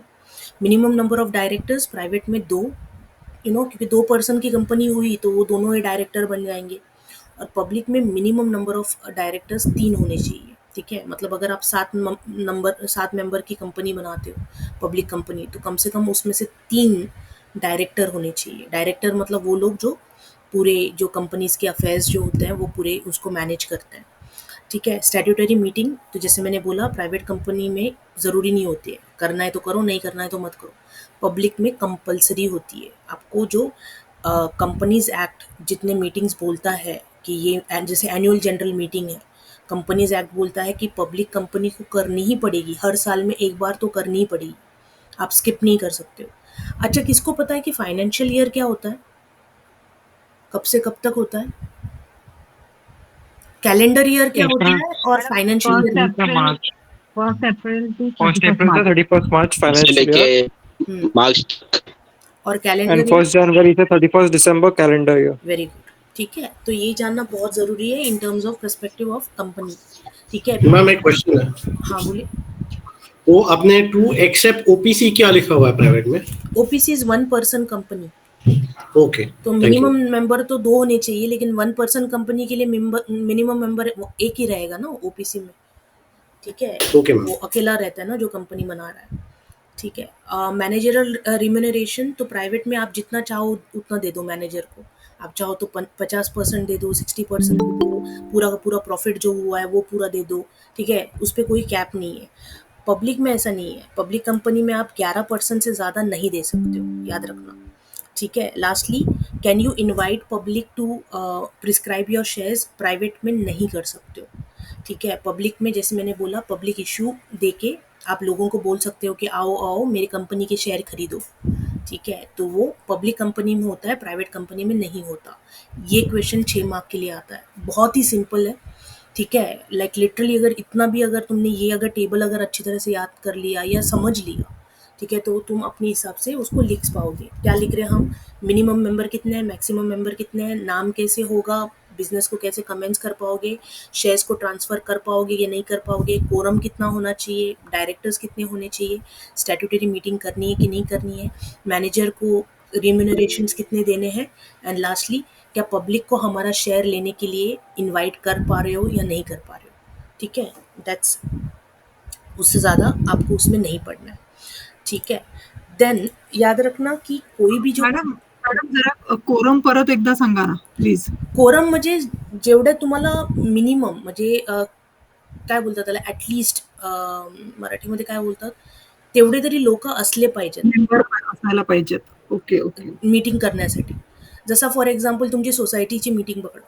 ठीक आहे, तुमच्या सोसायटीमध्ये सपोज फॉर एक्झाम्पल 50 फ्लॅट आहे. ठीक आहे, आणि सोसायटीमध्ये काहीतरी चेंज करायचं है, फॉर एग्जांपल सोसाइटी से फॉर एग्जांपल कोई गेट लगाना है या से कोई फंक्शन करना है या कुछ करना है, तो आप लोग बोलोगे ना कि भाई अगर 50 फ्लैट है तो कम से कम 10 फ्लैट के मेंबर्स को यहाँ पे होना चाहिए कि ताकि हम मीटिंग में कुछ डिसाइड करें. क्योंकि अगर 2 ही फ्लॅट के मेंबर्स आएंगे, फक्त तुम्ही आणि मी आले फॉर एक्झाम्पल, तुम्ही बोलले, मी बोलली अरे वैशाली जी करायचं का, बजट एवढा ठेवायचा, तुम्ही बोले हाँ चलो करूया, और फिर हमने लगा दिया, हमने बोल दिया हाँ हमने डिसाइड हो गया, मीटिंग हो गया, ये तय हो गया, तो बाकी 48 लोगों को हमारा सुनना पड़ेगा कि हमने क्या किया. ठीक है, तो इसीलिए टू बी फेयर, ठीक है, एक मिनिमम नंबर रखा गया है कि इतने लोग तो होने चाहिए. अगर कंपनी में इतने मेंबर हैं तो इतने लोग तो कम से कम होने चाहिए, ताकि जो भी फैसले हो रहे हैं, जो भी डिसीजंस उस मीटिंग में हो रहे हैं, तो वो फेयर रह सके. ठीक है, मतलब ऐसा नहीं कि मोनोपोली में कर दिया कि हाँ भाई हमारा, बिकॉज कैसा होगा ना कि हो सकता है कि आपके आपके आपके प्रॉफिट में जो आ रहा है, ठीक है, हो सकता है कि सपोज एक कंपनी को कुछ फॉर एग्जांपल कोई टेंडर अलॉट करना है या कोई काम या कोई कॉन्ट्रैक्ट करना है. ठीक है, सपोज एक कंपनी है हमारी, हम अभी कितने 30 लोग हैं, 40 लोग हैं, हमने मिलके एक कंपनी शुरू कर दी, हमें कॉन्ट्रैक्ट देना है. ठीक है, सपोज रास्ता बनाने का कॉन्ट्रैक्ट देना है, या कोई भी सपोज मेरी कंपनी की बिल्डिंग बनाने का कॉन्ट्रैक्ट देना है. अब सपोज अगर उसमें हमने मिनिमम लोग नहीं रखे मीटिंग में, ठीक है, और वैशाली जी के सपोज एक दूर का कोई तो कजिन है जो कॉन्ट्रैक्टर है. ठीक है, तो हो सकता है कि हम क्या करें, हो सकता है कि हम मतलब अपना फ़ायदा देखने के लिए, वैशाली जी अपना फ़ायदा देखने के लिए वो कॉन्ट्रैक्ट जो है वो दे दे उस कॉन्ट्रैक्टर को. अपोज करने वाला कोई होगा नहीं. ठीक है, क्योंकि आए कितने थे मीटिंग में, सिर्फ मैं और वैशाली जी ही थे. ठीक है, तो ये ना हो, इसीलिए एक मिनिमम नंबर ऑफ मेंबर रखे गए हैं कि मीटिंग जब भी होगी इतने लोगों की मतलब प्रेजेंस ज़रूरी होता है, तभी मीटिंग होगी, वरना मीटिंग नहीं होगी. ठीक है, ताकि लोग जो है वो अपना मतलब खाली मतलब it should be fair with everyone, and that is the minimum number that is been suggested. ठीक है, तो याद रखना 5, 10 और 5, 15 और 30 का नंबर है. ठीक है, 5, 15 एंड 30 पब्लिक के लिए, और प्राइवेट के लिए मिनिमम 2 मेंबर्स, 2 लोगों के होना बहुत ज़रूरी है. ठीक है, नाउ याद रखना कोई भी कंपनी जो शुरू होती है तो उस कंपनी में 2 चीज़ें होती हैं. एक होता है तुम्हारा मेमोरेंडम, ठीक है, मेमोरेंडम ऑफ एसोसिएशन. ठीक है, और एक होता है तुम्हारा आर्टिकल ऑफ एसोसिएशन. ये आपको बताना ज़रूरी होता है जब आप कंपनी को इनकॉर्पोरेट करते हो. एक्चुअली ये होता क्या है, तो बेसिकली आपकी कंपनी क्या है, क्या करने वाली है, ठीक है, किस जगह पे वो ऑपरेट हो रही है, ठीक है, और किस जगह पे वो ऑपरेट हो रही है, या कौन सा फॉर एग्जांपल उसकी लायबिलिटी कितनी है. ठीक है, अगर वो कल बैंकरप्ट हो जाती है तो कितना पैसा वो दे पाएगी, या उसके जो मेंबर्स हैं वो कितने हैं, ये सारा इन्फॉर्मेशन आपको कहाँ से मिलेगा. ठीक है, ये सारा इन्फॉर्मेशन आपको एमओए से मिलेगा. एमओए में सारा ये लिखना होता है. ठीक है, ताकि जो कंपनी के शेयर खरीद रहा है, ठीक है, उसको पता हो कि कंपनी है क्या, क्या बनाती है. ठीक है, इससे क्या हो जाता है ना, इससे जो खरीदने वाला है ना वो धोखे में नहीं रहता. सपोज अगर मैं आपको बताती हूँ कि ये कंपनी है, ये सपोज ऑयल माइंस है, गोल्ड माइंस है, गोल्ड माइंस में हम डील करते हैं. ठीक है, और आपने वो कंपनी खरीद ली. ठीक है, कंपनी के शेयर खरीद लिए ये सोच के कि हाँ भाई गोल्ड माइंस में डील करता है। बाद में पता चला कि ये तो चना कुरमुरा बनाने वाली कंपनी निकली। ठीक है, तो ये पता चलने के बाद क्या हो जाएगा, आपके शेयर्स तो एकदम गिर जाएंगे। ठीक है, तो आपने तो ये सोच के इन्वेस्ट नहीं किए थे ना, आपके पैसे आपके हार्ड अर्न मनी है। तो इसी वजह से ये एमओए जो होता है ना, ये कंपलसरी होता है किसी कंपनी को इनकॉर्पोरेट करने के लिए, और इसको आप एक्चुअली ऐसे चेंज नहीं कर सकते। उसको चेंज करने का भी एक प्रोसेस होता है। ठीक है, जो प्रोसेस आपको फॉलो करना पड़ता है ताकि जो भी शेयर होल्डर्स हैं, ठीक है, उनके साथ धोखा ना हो। उनको पता हो कि कंपनी कहाँ है, कहाँ पे रजिस्टर्ड है, क्या इनका ऑफिस है, क्या उनको क्या ये कंपनी बनाती है, कि कितना इनकी लाइबिलिटी कितनी है, कितने मेंबर्स हैं, कितने शेयर होल्डर्स हैं, कितने डायरेक्टर्स हैं, सब कुछ उसमें लिखा जाता है, कितने प्रमोटर्स हैं। ठीक है, प्रमोटर्स कौन होते हैं? प्रमोटर्स वो लोग होते हैं जो इनिशियली एक कंपनी को बनाते हैं। मैंने, वैशाली जी ने, नामदेव जी ने और विपुल जी ने, हमने मिलके सोचा चलो एक कंपनी बनाते हैं। ठीक है, और कंपनी के लिए जो इनिशियल सारा चीज़ है, लाइक कंपनी को रजिस्टर कराना, कंपनी को से फॉर एग्जांपल उसका अगर कोई इंफ्रास्ट्रक्चर बनाना, कंपनी का जो लाइक इनकॉर्पोरेशन के टाइम पे जो पैसे वगैरह देना है, सब कुछ अगर हम चारों ने किया तो हम चारों को कंपनी लॉ के अंडर हमारा नाम बन जाएगा प्रमोटर। हम प्रमोटर्स होते हैं। ठीक है, हम शेयर होल्डर्स भी हो सकते हैं, ठीक है, लेकिन हम प्रमोटर्स होते हैं। याद रखना, प्रमोटर्स जब भी आपको ये नाम आए तो आपको पता होना चाहिए प्रमोटर्स वो लोग होते हैं जो इनिशियल कंपनी को एस्टैब्लिश करके, इनकॉर्पोरेट करके, उसको पूरा मतलब बिजनेस कमेंस करने के लिए पूरा जो काम करते हैं। ठीक है, आइडिया से लेके कमेंसमेंट तक वो पूरा जो काम करते हैं, ठीक है, वो सारे प्रमोटर्स होते हैं। ठीक है, वो लोग नहीं होते जो कंपनी को प्रमोट करते हैं। बहुत लोगों को लगता है प्रमोटर का मतलब क्या है, शाहरुख खान ने वहाँ पे ऐड कर दी तो शाहरुख खान प्रमोटर बन गया, नहीं। ठीक है, कंपनी लॉ में प्रमोटर का मतलब ये होता है। ठीक है, जब आप शेयर्स खरीदते हो और आप देखते हो कि प्रमोटर्स के पास इतने शेयर होल्डिंग है, इसका मतलब है कि जिन लोगों ने उस कंपनी को बनाया उन्होंने इतने शेयर्स अभी उस कंपनी के अभी तक अपने पास रखे हुए हैं। ठीक है, आर्टिकल ऑफ एसोसिएशन एक्चुअली क्या बताता है कि कंपनी के अंदर कंपनी चलेगी कैसे। ठीक है, ये आर्टिकल ऑफ एसोसिएशन बताता है कि कंपनी जब हायर करेगी लोगों को तो वो कैसे हायर करेगी, कंपनी के वर्किंग आवर्स क्या होंगे, कंपनी से फॉर एग्जांपल कंपनी में अगर सिक लीव देने हैं तो कितने होंगे, हॉलीडेज कैसा होगा, कंपनी अगर किसी को निकालना चाहे तो कैसे प्रोसीजर से निकालेगी। ठीक है, वो सारे जो कंपनी को चलाने के लिए जो चीज़ों की ज़रूरत होती है ना, ये आर्टिकल्स ऑफ एसोसिएशन में लिखा होता है। तो मोटा मोटा इतना समझ लो कि मेमोरेंडम आपको बताता है कि कंपनी क्या है, और आर्टिकल आपको बताता है कि कंपनी कैसे चलेगी। ठीक है, तो ये दोनों बहुत इंपॉर्टेंट होते हैं, और ये दोनों जब कंपनी इनकॉर्पोरेट हो रही होती है तभी बना के इनको आपको रजिस्ट्रार को सबमिट करना होता है। ठीक है, तो रजिस्ट्रार को आप जो एक कंपनी का फॉर्म है वो सबमिट करते हो, प्लस एमओए और एओए ये दोनों सबमिट करते हो, सारे डायरेक्टर्स और शेयर होल्डर्स के नाम बताते हो, उनके कितने कितने शेयर्स हैं वो बताते हो। ठीक है, उनका डीआईएन करके एक नंबर आता है डायरेक्टर का, सो दैट डीआईएन का फुल फॉर्म है डायरेक्टर्स आइडेंटिफिकेशन नंबर। ठीक है, तो वो उनका प्रोवाइड करते हो।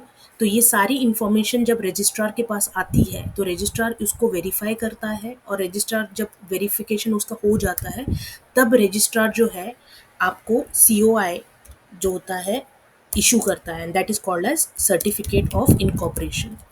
और जैसे ही आपके पास सर्टिफिकेट ऑफ इनकॉर्पोरेशन आ जाता है, एक प्राइवेट कंपनी को आप तभी के तभी उसके बाद कमेंस कर सकते हो बिजनेस। एक पब्लिक कंपनी के लिए आपको रजिस्ट्रार को बताना पड़ेगा कि इस दिन से हम बिजनेस शुरू कर रहे हैं। ऑब्वियसली वो तारीख सीओआई की बाद वाली तारीख होनी चाहिए। ठीक है, आप पहले कमेंट्स नहीं कर सकते हो। ये कंपनी इनकॉर्पोरेट करने से पहले ही आप बिजनेस कमेंट्स नहीं कर सकते हो पब्लिक कंपनी के लिए। ठीक है, तो ये याद रखना। अब एमओए में कुछ क्लॉजेज होते हैं, एमओए के क्लॉजेज है। अब इस एमओए के जो 7 क्लॉजेज होते हैं, ठीक है, तो 6 मेन होते हैं, 7वां ऑप्शनल होता है। ठीक है, तो इनको जैसे कि कैसे याद रखोगे, ठीक है, कि क्या क्या क्लॉजेज होता है। तो एक यश चोपड़ा की एक मूवी आई थी पुरानी, ये दिल लगी करके। ठीक है, तो उसमें एक गाना था सैफ अली खान का, ये दिल लगी थी कि दिल लगी थी, कुछ तो ऐसे ही मूवी का नाम था। ठीक है, तो गाना था कि नाम क्या है, तो वो बोलता है प्यार का मारा, तो लाइक घर का पता दो, तो बोलते हैं दिल है तुम्हारा, लाइक क्या करते हो तुमसे प्यार, इसका नतीजा कुछ हो यार।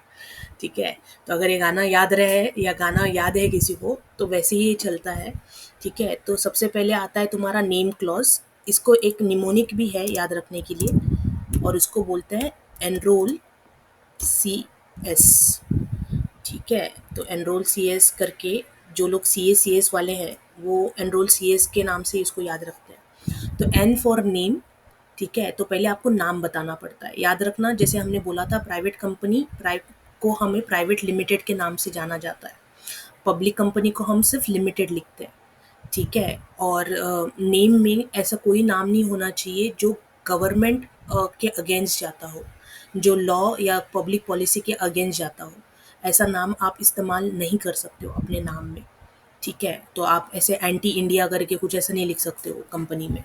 ठीक है, तो ये अलाउड नहीं होगा। ठीक है, that is in the name clause. R is for registration clause, basically आपका जो रजिस्टर्ड ऑफिस है वो कहाँ पे लोकेटेड होगा। ठीक है, तो मैंने क्या बोला था, नाम क्या है। ठीक है, और प्यार का मारा, घर का पता दो, राइट, तो घर का पता मतलब रजिस्ट्रेशन। ठीक है, तो आपके ऑफिस का पता दो, आपकी कंपनी का पता दो। ठीक है, तो आपकी कंपनी कहाँ पे लोकेटेड है ये आपको पता देना पड़ता है। देखो, ज़रूरी नहीं है कि ये पता परमानेंट हो। ठीक है, ये टेम्पोररी पता हो सकता है। It can be something that can be change later on. अगर आपकी कंपनी कहीं और शिफ्ट हो जाती है तो आप उसको चेंज कर सकते हो, बट आपको एक पता देने की ज़रूरत पड़ती है ताकि अगर जो रजिस्ट्रार है उसको कोई और इन्फॉर्मेशनल चाहिए, एडिशनल इन्फॉर्मेशन चाहिए, तो वो कहाँ पे आपको कांटेक्ट करेगा। तो इसी वजह से आपको ये यहाँ पे ये एड्रेस देने की ज़रूरत पड़ती है। ऑब्जेक्ट मतलब कंपनी क्या करती है, जैसे मैं हमने बोला कि अगर वो गोल्ड माइंस में काम करती है तो आपको ऑब्जेक्ट क्लॉज में वो लिखना पड़ेगा। अगर फॉर एग्जांपल वो चना भटूरा बनाती है तो आपको ऑब्जेक्ट क्लॉज में वो लिखना पड़ेगा। तो जो भी काम आपकी कंपनी करती है, ठीक है, वो आपको ये ऑब्जेक्ट क्लॉज में लिखना पड़ेगा, और ये आप ऐसे बदल नहीं सकते हो। आपको पहले से ही डिसाइड करना पड़ेगा कि एक्चुअली में हमारी कंपनी क्या करने वाली है। ठीक है, और इसको बदलने का प्रोसीजर है। ठीक है, लेकिन वो बहुत टीडियस प्रोसीजर है। ठीक है, जो आपको बदलने के लिए आपको वापस वो रजिस्ट्रार के पास जाके वो पूरा प्रोसेस करना पड़ेगा।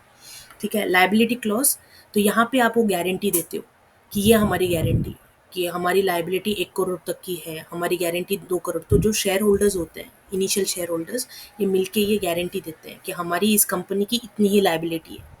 ठीक है, तो नाम में नाम लिख दिया, रजिस्ट्रेशन क्लॉज में पता लिख दिया, ऑब्जेक्ट क्लॉज में वो क्या करने वाले वो लिख दिया, लायबिलिटी क्लॉज में हमने क्या कर दिया कि उसकी जितनी भी लायबिलिटी लगेगी, ठीक है, उसका जो भी मतलब उसके ऊपर कर्जा कितना चढ़ेगा वो लिख दिया। कैपिटल क्लॉज में हमने कितना पैसा इन्वेस्ट किया है, शेयर होल्डर जो है उन्होंने कितना पैसा इन्वेस्ट किया है, ये उस कैपिटल क्लॉज में मेंशन होगा। ठीक है, एंड लास्टली सब्सक्रिप्शन क्लॉज, तो सब्सक्रिप्शन क्लॉज में कितने शेयर होल्डर्स हैं और कितने शेयर होल्डर्स ने कितने कितने शेयर खरीदे हैं, उनके नाम और नाम के आगे उनके शेयर का अमाउंट। वैशाली जी ने 10% शेयर खरीदे हैं, इसने इतने परसेंट किए, उसने उतने परसेंट किए। तो ये सारा सब्सक्रिप्शन, जो इनिशियल शेयर होल्डर्स के बारे में बात कर रहे हैं हम, बाद में जो आएंगे वो नहीं। जैसे कि हमने क्या बोला, प्राइवेट कंपनी को बनाने के लिए कितने इनिशियल मेंबर की ज़रूरत है, मिनिमम कितने मिनिमम चाहिए, 2 2। और दो। पब्लिक के लिए कितने चाहिए, मिनिमम सब। 7 7। तो जब ये 7 लोग होंगे ना, तो इन 7 लोगों का नाम, ठीक है, और जो उनके जितने भी शेयर्स उन्होंने खरीदे हैं, ठीक है, या जितने भी शेयर्स उनको अलॉट है, ये कौन से क्लॉज में जाएगा, इनके नाम और share holding subscription clause. Subscription clause में जाएगा। ठीक है, तो ये समझ लेना। ठीक है, तो यही है एमओए का मोटा मोटा। 7 जो क्लॉज होता है, जो ऑप्शनल होता है, that is a nominee clause. ठीक है, अब नॉमिनी क्लॉज सारी कंपनीज के लिए ज़रूरत नहीं है, सिर्फ वो एक ही कंपनी है जिसमें नॉमिनी क्लॉज डालने की ज़रूरत पड़ती है कंपलसरी। कौन सी कंपनी, हमने स्टार्टिंग में बोला 1 था, पर्सन कंपनी। यस। तो 1 पर्सन कंपनी जब अपना एमओए बनाएगी रजिस्ट्रार को देने के लिए, तो उस एमओए में 6 क्लॉजेज नहीं आएंगे, 7 क्लॉजेज आएंगे, क्योंकि वो नॉमिनी क्लॉजेज में उस पर्सन का नाम भी लिखेगा, ठीक है, जो नॉमिनी होगा। और याद रखना, उस नॉमिनी वाले बंदे का एग्रीमेंट भी होना चाहिए ऐसा नहीं है, विल की तरह नहीं होता कि विल में आपने किसी का भी नाम लिख दिया और फिर बाद में जब आप मरोगे तो पता चलेगा कि उसको पता चलेगा कि अरे मेरा नाम लिख के मरा है। ऐसा नहीं चलता यहाँ पे।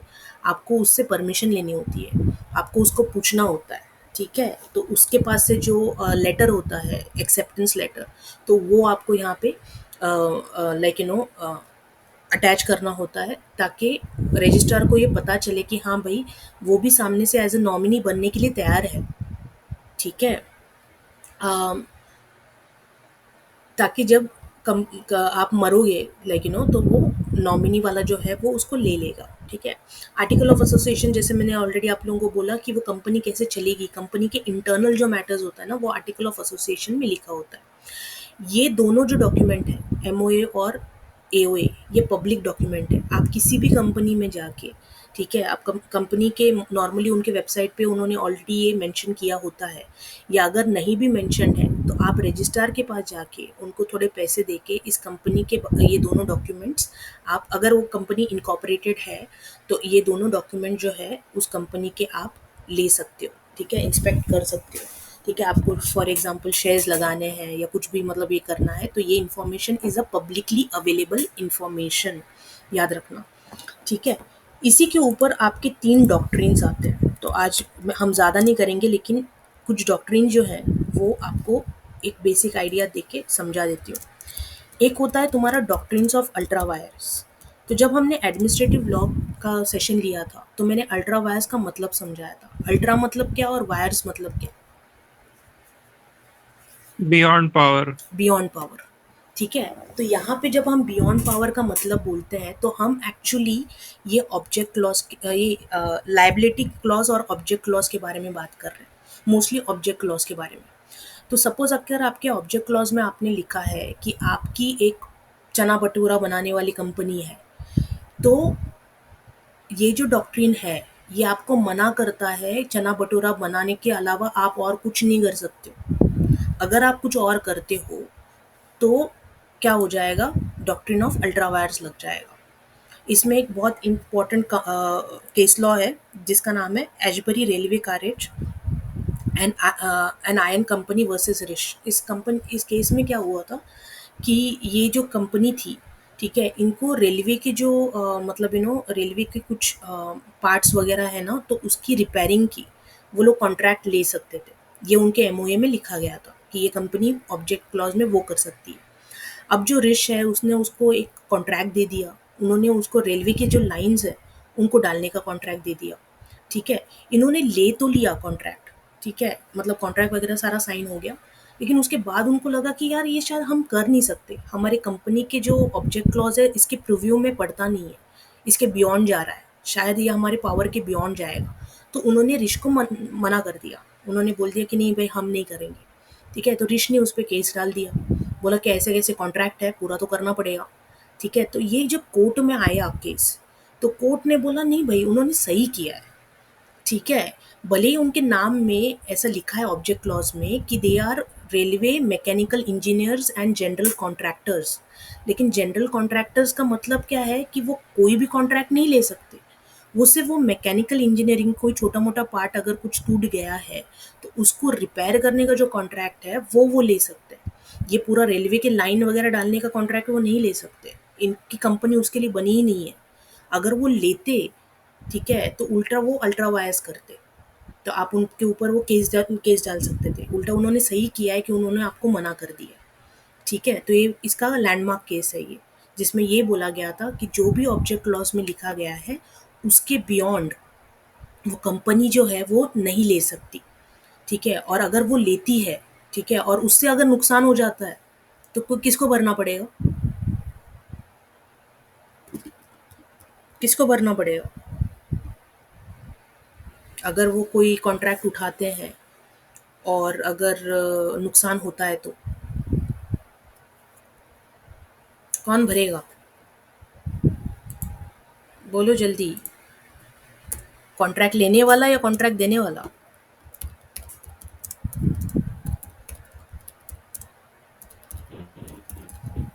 रेलवे वाले।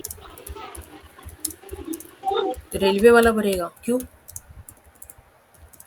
देखो गाइज ये समझो डॉक्ट्रिन ऑफ कंस्ट्रक्टिव नोटिस आ जाता है। डॉक्ट्रिन ऑफ कंस्ट्रक्टिव नोटिस क्या बोलता है, ये इसके साथ चलता है। वो ये बोलता है कि भाई इधर तुमको तो एमओए और एओए दोनों पब्लिक डॉक्यूमेंट थे, दोनों अवेलेबल थे। तुमको तो पता था कि भाई हम ये काम कर ही नहीं सकते, हमारी चन्ना भटूरे बनाने वाली कंपनी है, हम कहाँ पे कोल माइंस में सोना ढूंढते जाए, गोल्ड ढूंढने के लिए जाए, हमारी कंपनी वो कर ही नहीं सकती। फिर तुमने हमें कॉन्ट्रैक्ट क्यों दिया? गलती किसकी है यहाँ पे, मेरी कि तुम्हारी?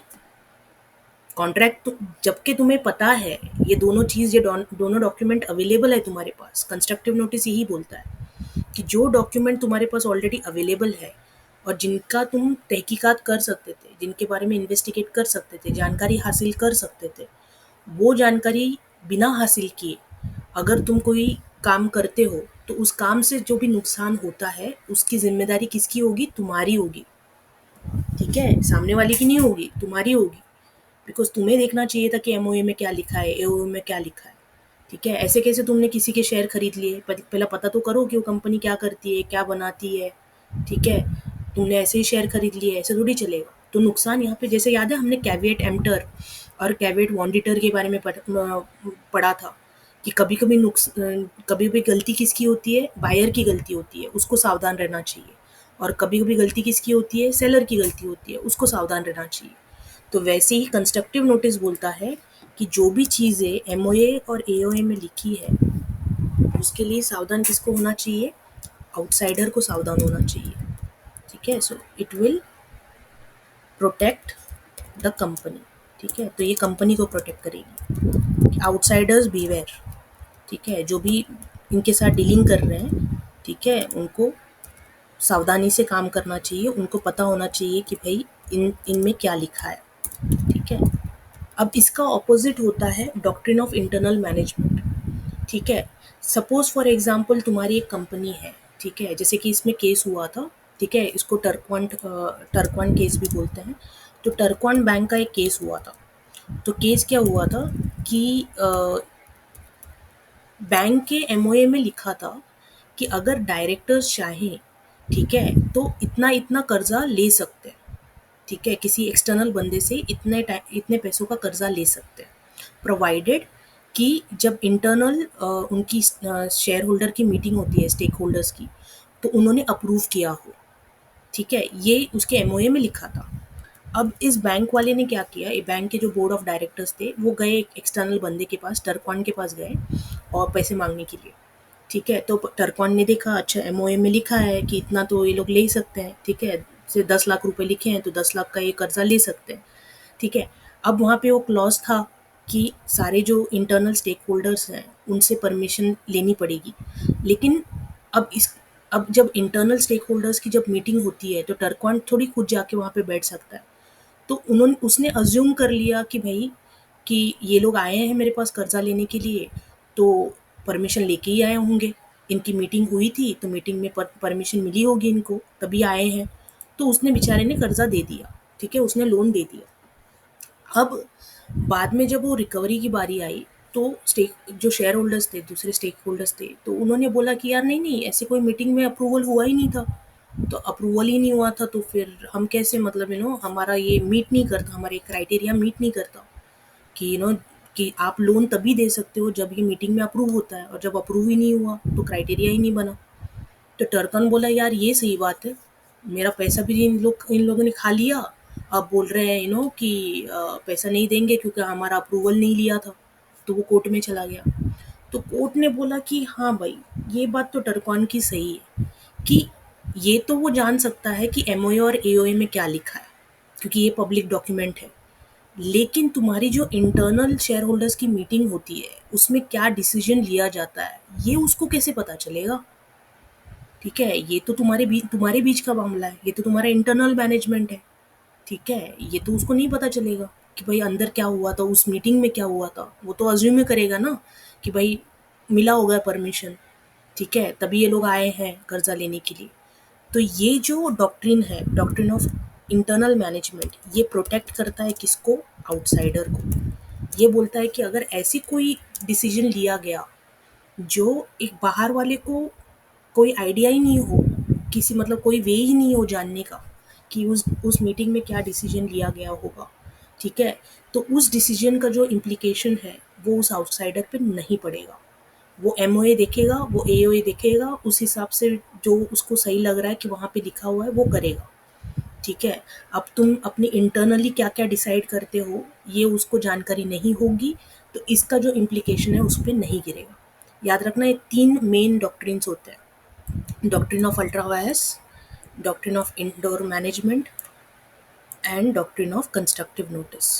तो कंस्ट्रक्टिव नोटिस क्या बोलता है कि भाई दो दो है डॉक्यूमेंट अवेलेबल, उसको पढ़ के आओ, ठीक है। मतलब लॉ ये समझ के चलेगा कि कल आप जो भी केस लेके आ रहे हो, लॉ ये समझ के चलेगा कि भाई आप ये दोनों डॉक्यूमेंट पढ़ के आए थे और फिर ही आपने इनके साथ कॉन्ट्रैक्ट किया था, फिर ही आपने इसके साथ डील किया था।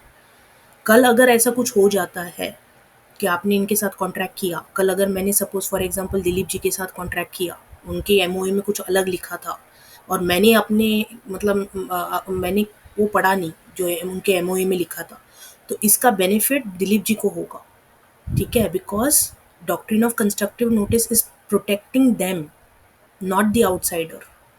वो तो आउटसाइडर को बोला है कि तुम्हें तो पढ़ के आना चाहिए था, ठीक है। जो चीज़ तुम्हारे पास अवेलेबल है, जैसे कि हमने टोपा में बोला था कि अगर फॉर एग्जांपल कोई आपको ज़मीन बेच रहा है, तो सबसे पहले आप कहाँ क्या काम करोगे, आप उस डॉक्यूमेंट को वेरीफाई करोगे। आप जाके वो ज़मीन को एक बार देखोगे कि भाई कोई और घर तो नहीं बना के बैठा है, या तो आप जाके उसकी जो रजिस्ट्रेशन के डॉक्यूमेंट है रजिस्ट्रार के साथ जाके चेक करोगे। ये काम किसका है, बेचने वाले का नहीं, खरीदने वाले का। You have to be beware, right. तो डॉक्ट्रिन ऑफ कंस्ट्रक्टिव नोटिस वहाँ पे भी काम करता है टोपा में।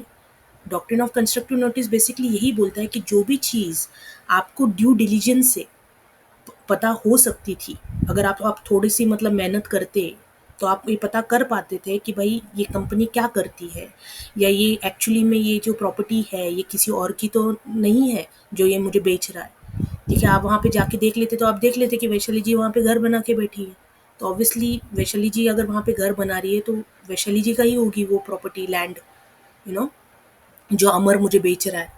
तो ये कंस्ट्रक्टिव नोटिस होता है। Constructive notice is something that you can find out with due diligence. वो इन्फॉर्मेशन जो आपको मिल सकती है अगर आप थोड़ा सा मतलब जैसे बोलते ना प्रूडेंट मैन। चौकशी चौकशी करतात ना आपण, जसं अरे लग्न करायचं आहे, मुलासाठी सून बघायची आहे, तो आप यहाँ वहाँ जाके पूछते हो ना कि लड़की कैसी है, क्या करती है, कहाँ पढ़ती है, सबको उनके आजू बाजू रिलेटिव सबको पूछते हो। तो ये क्यों करते हो, ये यही सारा कंस्ट्रक्टिव नोटिस का ये आता है, ताकि बाद में आपको पछताना ना पड़े, राइट। क्योंकि अगर बाद में आप पछताते हो तो इसमें गलती किसकी है, क्या उनकी गलती है, नहीं, आपकी गलती है। जब आप कर सकते थे ये सारी इंक्वायरी, जब आपके पास ये सारी डॉक्यूमेंट अवेलेबल, इंफॉर्मेशन अवेलेबल हो सकती थी, तो आपने क्यों नहीं किया, ठीक है। तो ये 3 डॉक्ट्रिन याद रखना। डॉक्ट्रिन ऑफ अल्ट्रा वायर्स क्या बोलता है कि आपको एमओए और एओए के बाहर बंदा जाके काम नहीं कर सकता, ठीक है। डॉक्ट्रिन ऑफ इंटरनल मैनेजमेंट क्या बोलता है कि अगर एमओए और एओए में कुछ अलग लिखा है, ठीक है, और इंटरनली इनका कुछ अलग डिसीजन हो रहा है जो आपको पता नहीं है, ठीक है, और आप अगर कोई एक्शन करते हो सिर्फ एमओए और एओए के देख के, तो आपको प्रोटेक्ट किया जाएगा, ठीक है। आपका जो भी लॉस वगैरह होगा वो कंपनी से भरवा के दे दिया जाएगा, ठीक है। और डॉक्ट्रिन ऑफ कंस्ट्रक्टिव नोटिस क्या बोलता है कि आप जब भी किसी के साथ ऐसे कॉन्ट्रैक्ट में जाते हो या कुछ काम के लिए जाते हो, तो ज़रूरी, या उनके शेयर्स खरीदते हो, तो ज़रूरी है कि आप जो डॉक्यूमेंट या जो भी इंफॉर्मेशन ड्यू डिलिजेंस से पता कर सकते हो वो आपको पता करनी चाहिए, ठीक है। That is called as doctrine of constructive notice, ठीक है। मैम फर्स्ट पॉइंट में खाली बियॉन्ड एमओए स्लैश एओए खाली लिख देंगे, वो बियॉन्ड डॉक्ट्रिन के बाद। बस सब कुछ चाहिए, हाँ, सब कुछ मैं ही लिखूँ, अपने पास कुछ लिखना नहीं है नोटबुक में, हाँ, सब कुछ यही से चाहिए। तो बेसिकली कंपनी लॉ में सबसे मेन जो आपका स्टार्टिंग होगा वो यही होगा, कुछ दिनों तक जो आपका मेन पूरा सिलेबस होगा जो आपको सिखाया जाएगा वो यही सिखाया जाएगा कि कंपनीज क्या होती है, कंपनी बनती कैसी है, कंपनी के टाइप्स कैसे होते हैं, कंपनी को इनकॉर्पोरेट करने के लिए क्या-क्या स्टेप्स उठाने पड़ते हैं, ठीक है? जैसे मैंने बोला कि आपको ये सारा एमओए, एओए बनाना पड़ेगा, फॉर्म फिल करना पड़ेगा, रजिस्ट्रार के पास जाना पड़ेगा, रजिस्ट्रार की जो फ़ीस है वो देनी पड़ेगी, फिर रजिस्ट्रार जो है वो पूरा इन्वेस्टिगेट करके, सारा वेरिफिकेशन करके, उसके बाद आपको सर्टिफिकेट ऑफ इनकॉर्पोरेशन दे देगा। तो ये सारा जो प्रोसेस है वो पूरा डिटेल में आपको इंस्ट्रक्टर रविशा जो है वो आपको बताएंगी। साथ ही साथ वो एमओए के बारे में, एओए के बारे में ज़्यादा डिटेल में जाएंगी, इन डॉक्ट्रिन्स के बारे में भी डिटेल में जाएंगी। ये डॉक्ट्रिन्स 12 मार्क के लिए आते हैं, बहुत ही इंपॉर्टेंट डॉक्ट्रिन्स हैं, ठीक है? And then she will also be able to give you more idea about private company क्या होती है, पब्लिक कंपनी क्या होती है, पार्टनरशिप क्या होता है, प्राइवेट कंपनी से पब्लिक कंपनी में कैसे ट्रांसफ़र कर सकते हो, पब्लिक कंपनी से प्राइवेट कंपनी बनाना है तो कैसे कर सकते हो, पार्टनरशिप से अगर प्राइवेट कंपनी बनानी है तो कैसे क्या क्या प्रोसेस होगा उसका, what is the difference between partnership and LLP, तो वो भी आपको पता चलेगा। देन इवन जो गवर्नेंस स्ट्रक्चर है जो आपके सिलेबस में एक्स्ट्रा ऐड किया है पिछले साल से, तो वो उनके बारे में भी आपके साथ बात करेंगी। ऑडिटिंग क्या होता है, ऑडिटर्स कौन होते हैं, शेयर होल्डर्स कौन होते हैं, डिबेंचर्स क्या होते हैं, और तुम्हारा जो शेयर्स होते हैं वो क्या होते हैं, शेयर कैपिटल क्या होते हैं, कितने अलग अलग टाइप्स के शेयर्स होते हैं, तो ये सारी जो चीज़ें हैं, ठीक है, वो सारा आपको डिटेल में इन द फ्यूचर क्लासेस में पूरा कवर होगा। तो जस्ट आपको एक आइडिया देना था कि कंपनी लॉ डिफ़िकल्ट नहीं है, ऐसे ही करके थोड़ा थोड़ा करके समझ समझ के अगर चलोगे पढ़ोगे तो ये आपको इजी हो जाएगा, ठीक है? सो रिमेंबर गाइस, जब भी आप डिफरेंस पढ़ोगे तो हमेशा जैसे मैंने ये जो बनाया था टेबल, ऐसे ही बना के पढ़ना। तो इससे क्या होगा ना, इससे आपको इजी हो जाता है कि कि हाँ भाई ये क्राइटेरियाज हैं, इस क्राइटेरियाज के हिसाब से हम प्राइवेट और पब्लिक कंपनी में डिफरेंस करा रहे हैं, ठीक है? अच्छा मुझे ये बात बताओ, प्राइवेट कंपनी में मैक्सिमम नंबर ऑफ मेंबर्स 200 होते हैं, 201 हो जाएगा तो क्या हो जाएगा?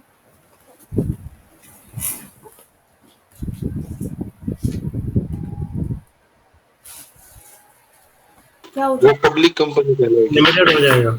हाँ, लिमिटेड हो जाएगा। देखो, प्राइवेट में हमने बोला है कि 200 तो होने चाहिए, ठीक है? 200 से ऊपर अगर चला गया तो क्या होगा? एक और मेंबर आ गया हमारे पास, 201 बन गया, अब क्या होगा? पब्लिक कंपनी हो जाएगी वो। यस, तो बाय डिफ़ॉल्ट कंपनीज़ एक्ट बताता है कि 200 से ऊपर जब हो जाता है ना, तो वो कंपनी क्या बन जाती है? बाय डिफ़ॉल्ट वो पब्लिक कंपनी बन जाती है। तो प्राइवेट से पब्लिक कंपनी बनाने के 2 तरीके हैं।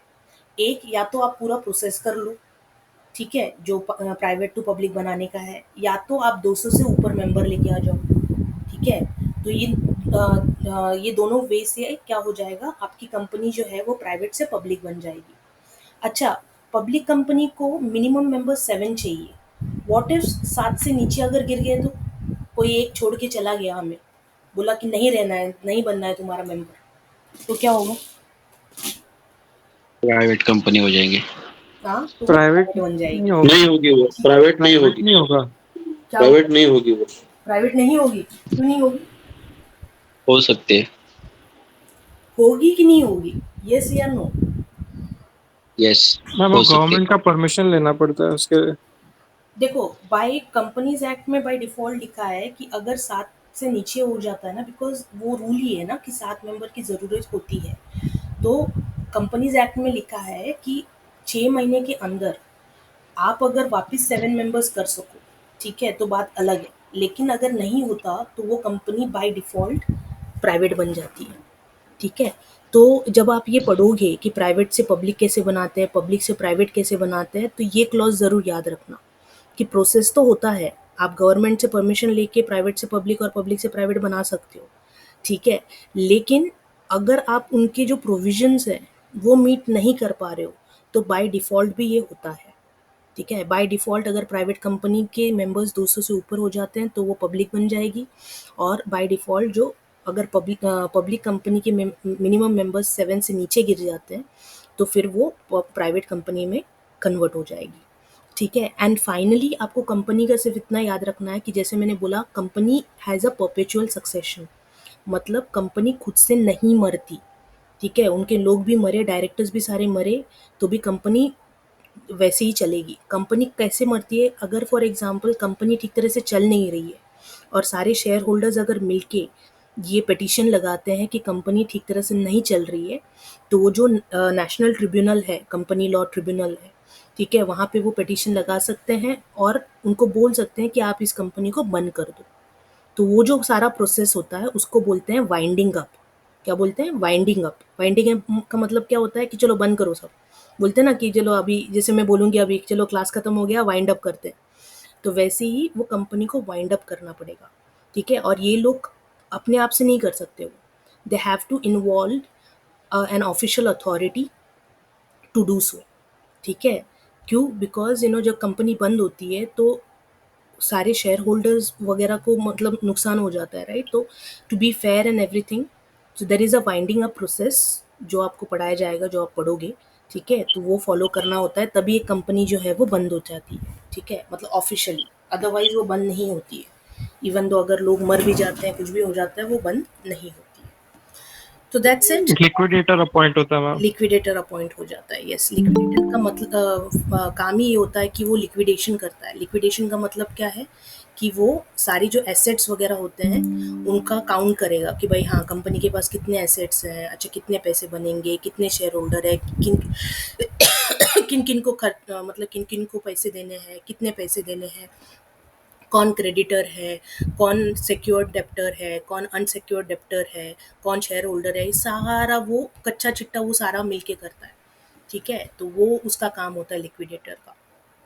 Obviously do not get your self overwhelmed, ठीक है? वरना बोलोगे कि मैम एक ही दिन में पूरा कंपनी लॉ सिखा दोगे क्या, ठीक है? तो ऐसा नहीं करना है, मुझे सिर्फ आपको एक इंट्रोडक्शन देना था, ठीक है? कि ये आपका इंट्रोडक्शन होगा, दैट्स इट, ठीक है? कि यही आपका ये फॉर्मेट रहेगा कंपनी लॉ में। जो आपके एग्ज़ाम पर्सपेक्टिव याद रखना, यूट्यूब पे जब आप वीडियोस देखोगे, ठीक है, and I know most of you guys YouTube पे देख ही लेते हो, बोलो या नहीं बोलो, तो मेक श्योर करना कि आप सी एस वालों का वीडियो मत देखो, बिकॉज उनको जो पोर्शन है ना वो बहुत डिटेल्ड में है, ठीक है? एलएलबी के लिए आपको उतना ज़रूरी नहीं है, आपको सिर्फ जानना है कि कंपनी लॉ क्या होता है और क्या क्या मतलब उसके प्रोविजंस क्या है, बस। आपको उतना डिटेल में नहीं जाना है। बहुत लोग जो होते हैं ना, तो वो जो 22 घंटे का 25 घंटे का उनका वीडियो होता है वो देखते रहते हैं, एंड देन इतना कुछ पढ़ लेते हैं जिनकी ज़रूरत नहीं है फ़िलहाल एट योर लेवल, ठीक है? तो अगर कोई वीडियोज़ ऐसे हैं जो हमें लगते हैं कि अच्छे हैं, तो we I definitely share. Notes group हो गया या स्टडीज़ ग्रुप हो गया, तो उसमें मैं डेफिनेटली शेयर करूँगी जो वीडियोज़ मुझे लगता है कि आप लोगों को देखने चाहिए, ठीक है? लेकिन अगर आप खुद से भी देख रहे हो तो मेक श्योर करना कि आप बहुत डिटेल में ना जाओ, आप सिलेबस से उसको रिलेवेंट करके चलो कि भाई हाँ, मेरे सिलेबस, बिकॉज कोई भी एलएलबी के लिए वीडियोज़ नहीं बने हैं, ठीक है? मैंने इतने पूरे वीडियोज़ देखे हैं, कोई भी एलएलबी के वीडियोज़ केटर्ड वीडियोज़ नहीं हैं, ठीक है? तो आपके जो क्लासेस होंगे वो आपको केटर कराएगा बाय द एलएलबी सिलेबस, ठीक है? और साथ ही साथ जो मुझे लगता है, जैसे कि अभी हमने कुछ केस लॉज डिस्कस किए थे, सैल्मन के, ली वर्सेस ली का, फिर तुम्हारा दिनशॉ पतीत का, ठीक है, एसटीसी वर्सेस सीटीओ का, कि कंपनी सिटीजन नहीं होती है, ये सारे केस लॉज का जो मुझे वीडियो मिलेगा, I would send it across for you guys to watch. एक आइडिया अगर अब अभी आपको आ गई है ना, तो जब वो वीडियो आप देखोगे ना तो आपको समझ में आएगा कि यार सेशन बहुत अच्छा गया, ठीक है? सेशन में समझ में आया, ठीक है? तो दैट्स इट। तो इस सेमेस्टर के लिए आई थिंक ये आखिरी डेमो सेशन था। उसके बाद फिर आई एम नॉट श्योर कि डेमो सेशन कब होंगे, but stay tune on the notes group, ठीक है? तो नोट्स ग्रुप में जब भी मुझे टाइम मिलेगा, मैं कुछ ना कुछ नोट्स हो गया या यूट्यूब वीडियोज़ हो गया या कुछ ऐसा है, वो हमेशा भेजती रहूँगी, ठीक है? For you guys to watch. Those who are not a part of the academy, अगर आपको बनना है, like you want to join the academy, you can also do so. कल से हमारी कंपनी लॉ के सेशन शुरू हो रहे हैं, कल 6 बजे से लेके सेशन शुरू है, 6 PM to 8 PM, so you can also join it if you want to join, ठीक है?